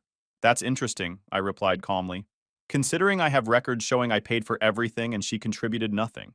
Yeah, well, there's more, Kyle said, his voice dropping. She's also telling people you were controlling, and that's why she had to end things suddenly. That you monitored her spending and isolated her from friends. My blood ran cold. She was trying to paint me as the abuser? When she was the one who had controlled every aspect of our relationship, criticized my friends, and driven away my family? Kyle, you've known me for years. Do you believe that? Of course not, he said quickly. But people at work don't know you like I do. And Jessica can be convincing when she wants to be. After we hung up, I forwarded this new information to Sherry. Her response was immediate. This changes our approach. We need witness statements from friends and family about her behavior. And we need to address these false accusations before they spread further. The next 48 hours were a blur of legal preparations. Sherry had me gather testimonials from friends about Jessica's controlling behavior. My brother provided a sworn statement about seeing her with Ryan. I compiled a complete timeline of our relationship, including every red flag I could remember in hindsight, the criticisms, the isolation tactics, the financial manipulations. While this was happening, Jessica's lawyer sent another email, this time with a completely different tone. My client is distressed by the escalation of what she viewed as a private matter. She is willing to forgo any claim to the joint account if you'll agree to assist with the house situation. Translation. Jessica realized she was caught in a lie about the money and was now trying to use it as leverage for the house. Sherry's response was beautiful in its simplicity. My client has documentation of Ms. Chambers' attempt to defraud him, her unauthorized attempt to access funds that were demonstrably his alone, and her subsequent defamation of his character to mutual acquaintances. We are prepared to pursue this matter to its full legal extent if necessary. There will be no negotiation regarding the house, which was never purchased, nor any funds, which belong solely to my client. That's when things really exploded. I spent that evening packing up more of my belongings, sorting through years of accumulated stuff, and deciding what was worth taking to Denver. The process was oddly therapeutic, evaluating each item, asking myself if it truly brought value to my life, or if it was just something I'd acquired to please Jessica. The expensive watch she'd insisted I needed for client meetings, selling it, the pretentious art books I'd never actually read, donation pile, my beloved collection of sci-fi novels that Jessica had banished to a closet because they were childish, definitely coming with me to Denver. As I worked, my phone continued to vibrate with messages from unknown numbers. Friends of Jessica's, I assumed, trying to guilt me into responding. I ignored them all. Sherry had been clear. No contact except through legal channels. Around midnight, exhausted but satisfied with the progress I'd made, I checked my email one last time before bed. There was a message from an address I didn't recognize, with the subject line, "You should know the truth about Jessica." My finger hovered over the delete button. It could easily be another manipulation tactic, but curiosity won out. The email was from a woman named Megan, who claimed to be a former co-worker of Jessica's at her previous company. According to Megan, Jessica had a history of latching onto successful men, using them to advance her career or social standing, then discarding them when someone better came along. She did the same thing to her last boyfriend, A doctor who bought her a car and paid for her apartment renovations, Megan wrote. When he proposed, she suddenly found reasons to break it off. 2 weeks later, she was dating her boss. I stared at the screen, unsure what to make of this information. Was it real, or just someone with a grudge? I forwarded it to Sherry without comment and finally went to bed, my mind racing with possibilities. The next morning brought a surprising development, a voicemail from Rebecca Goldstein, Jessica's lawyer, asking to speak with Sherry regarding a potential resolution. The tone was markedly different from her previous communications. Less demanding, more conciliatory. Something had shifted. I called Sherry immediately to relay the message. Interesting timing, she remarked. I was just about to call you. I did some digging on Ms. Chambers last night, and it seems your situation isn't unique. There's a pattern here that could be very relevant if this goes to court. The email from Megan? I asked. Partly that, but there's more. Let's just say your ex-fiancé has left quite a trail of financial entanglements behind her. I've got a call scheduled with Ms. Goldstein this afternoon. In the meantime, how's the packing coming along? I smiled at her subtle reminder to keep moving forward with my plans, regardless of the legal drama. Making progress. Denver's starting to feel real. Good, Sherry said firmly. The best revenge is living well, Mr. Thompson. Remember that. As I hung up, my doorbell rang. Another unexpected visitor? This roller coaster showed no signs of slowing down. Later that night, around 10 p.m., I received a Facebook message from an account I didn't recognize. No profile picture, just a name, Ryan Mitchell. We should talk. I don't want to be part of whatever game she's playing. My hands were shaking as I replied, Talk about what? His response came quickly. About Jessica. About the lies she's been telling both of us. We agreed to meet at a coffee shop downtown the next morning.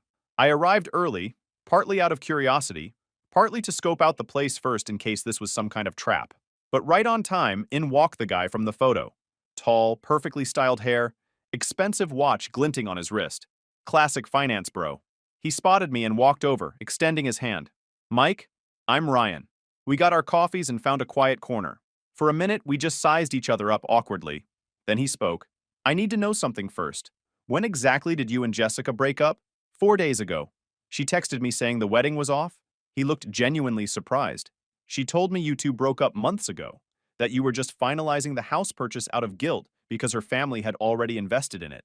I felt that familiar knot forming in my stomach. That's a lie. We were engaged until the day she sent that text. The wedding was scheduled for June. Ryan ran his hand through his hair, looking genuinely distressed. Jesus.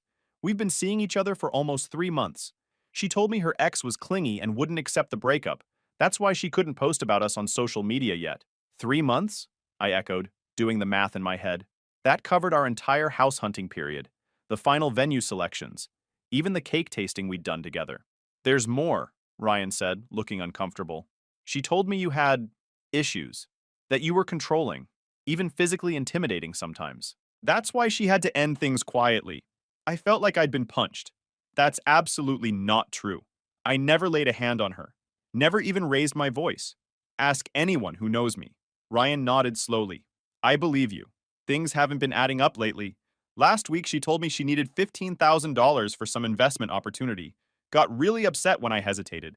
Then yesterday she called crying about how her vengeful ex was trying to ruin her financially and professionally. He gave a humorless laugh. I'm guessing that's you. My lawyer sent a cease and desist after she tried to empty our joint account and then lied about contributing to it, I explained. We talked for almost 2 hours, comparing stories, timelines, lies she'd told each of us. The picture that emerged was worse than I'd imagined. Jessica hadn't just been cheating. She'd been living a completely double life, playing us both for financial gain. She'd told Ryan I was abusive to explain why she was sometimes unavailable when she was with me. She'd told me she was at work events when she was with him. She'd been pushing me to buy a house I couldn't afford while simultaneously pressuring him to invest in her business ideas. As we were about to leave, Ryan hesitated. There's one more thing you should know. Last month she started talking about being pregnant. My blood ran cold. Pregnant? Yeah, but when I started asking questions about doctor's appointments and timelines, she backtracked, said it was too early to tell for sure. I thought it was strange. I thanked him for meeting me, for being honest. As we stood to leave, he looked me in the eye and said something I'll never forget. We both dodged a bullet, man, but you were the brave one who actually called her bluff. Armed with this new information, I met with Sherry again. She advised documenting everything from my conversation with Ryan, especially the false abuse allegations, which were particularly serious. We have enough to file a defamation suit, she said. But first, let's see how they respond to our initial position. I didn't have to wait long. That evening, I received another call from Kyle. He sounded freaked out. Dude, the craziest thing just happened at work. Jessica got a call while we were in a meeting, and she ran out looking like she'd seen a ghost. 20 minutes later, she came back, packed up her desk, and left. Her boss is saying she's taking personal leave effective immediately. What did you do? I told him about meeting Ryan, about comparing notes on her lies. Kyle was stunned into silence. Holy shit. So the guy actually contacted you? That's... wow. There's more, I said, and explained about the pregnancy claims, the abuse allegations, all of it. Damn, Kyle whispered. I knew she could be manipulative, but this is next level. The next morning, my phone rang with an unknown number. Against my better judgment, I answered. Mike? It's Rebecca Goldstein, Jessica's attorney. I need to speak with you directly. I immediately replied that all communication should go through my lawyer, but she cut me off. I'm no longer representing Ms. Chambers. I resigned from her case this morning after discovering my client provided materially false information. I cannot and will not be party to fraud or defamation. I was speechless. Her own lawyer had dropped her. Later that day, I received an email from Jessica's work address. The subject line simply read, please. Against Sherry's advice, I opened it. Mike, I know I've made terrible mistakes. I'm seeing a therapist now and taking medication for my issues. I never meant for things to go this far. Ryan told me you two met. I know how it looks, but it wasn't like that. I was confused and scared about our future. Please don't file any lawsuits. My parents are devastated. My job is on the line. I'll do anything to make this right. I didn't respond. Instead, I forwarded it to Sherry with the note. I think she's finally realizing actions have consequences. The final communication came a week later. Not from Jessica, but from her father. He asked if we could meet at a small park near my apartment. Against my better judgment, I agreed. Mr. Chambers looked like he'd aged a decade in 2 weeks. The confident businessman was gone, replaced by a worried father with dark circles under his eyes. Mike, he began, his voice rough, I owe you an apology. A big one. Jessica, she's not well. She's been diagnosed with some serious issues.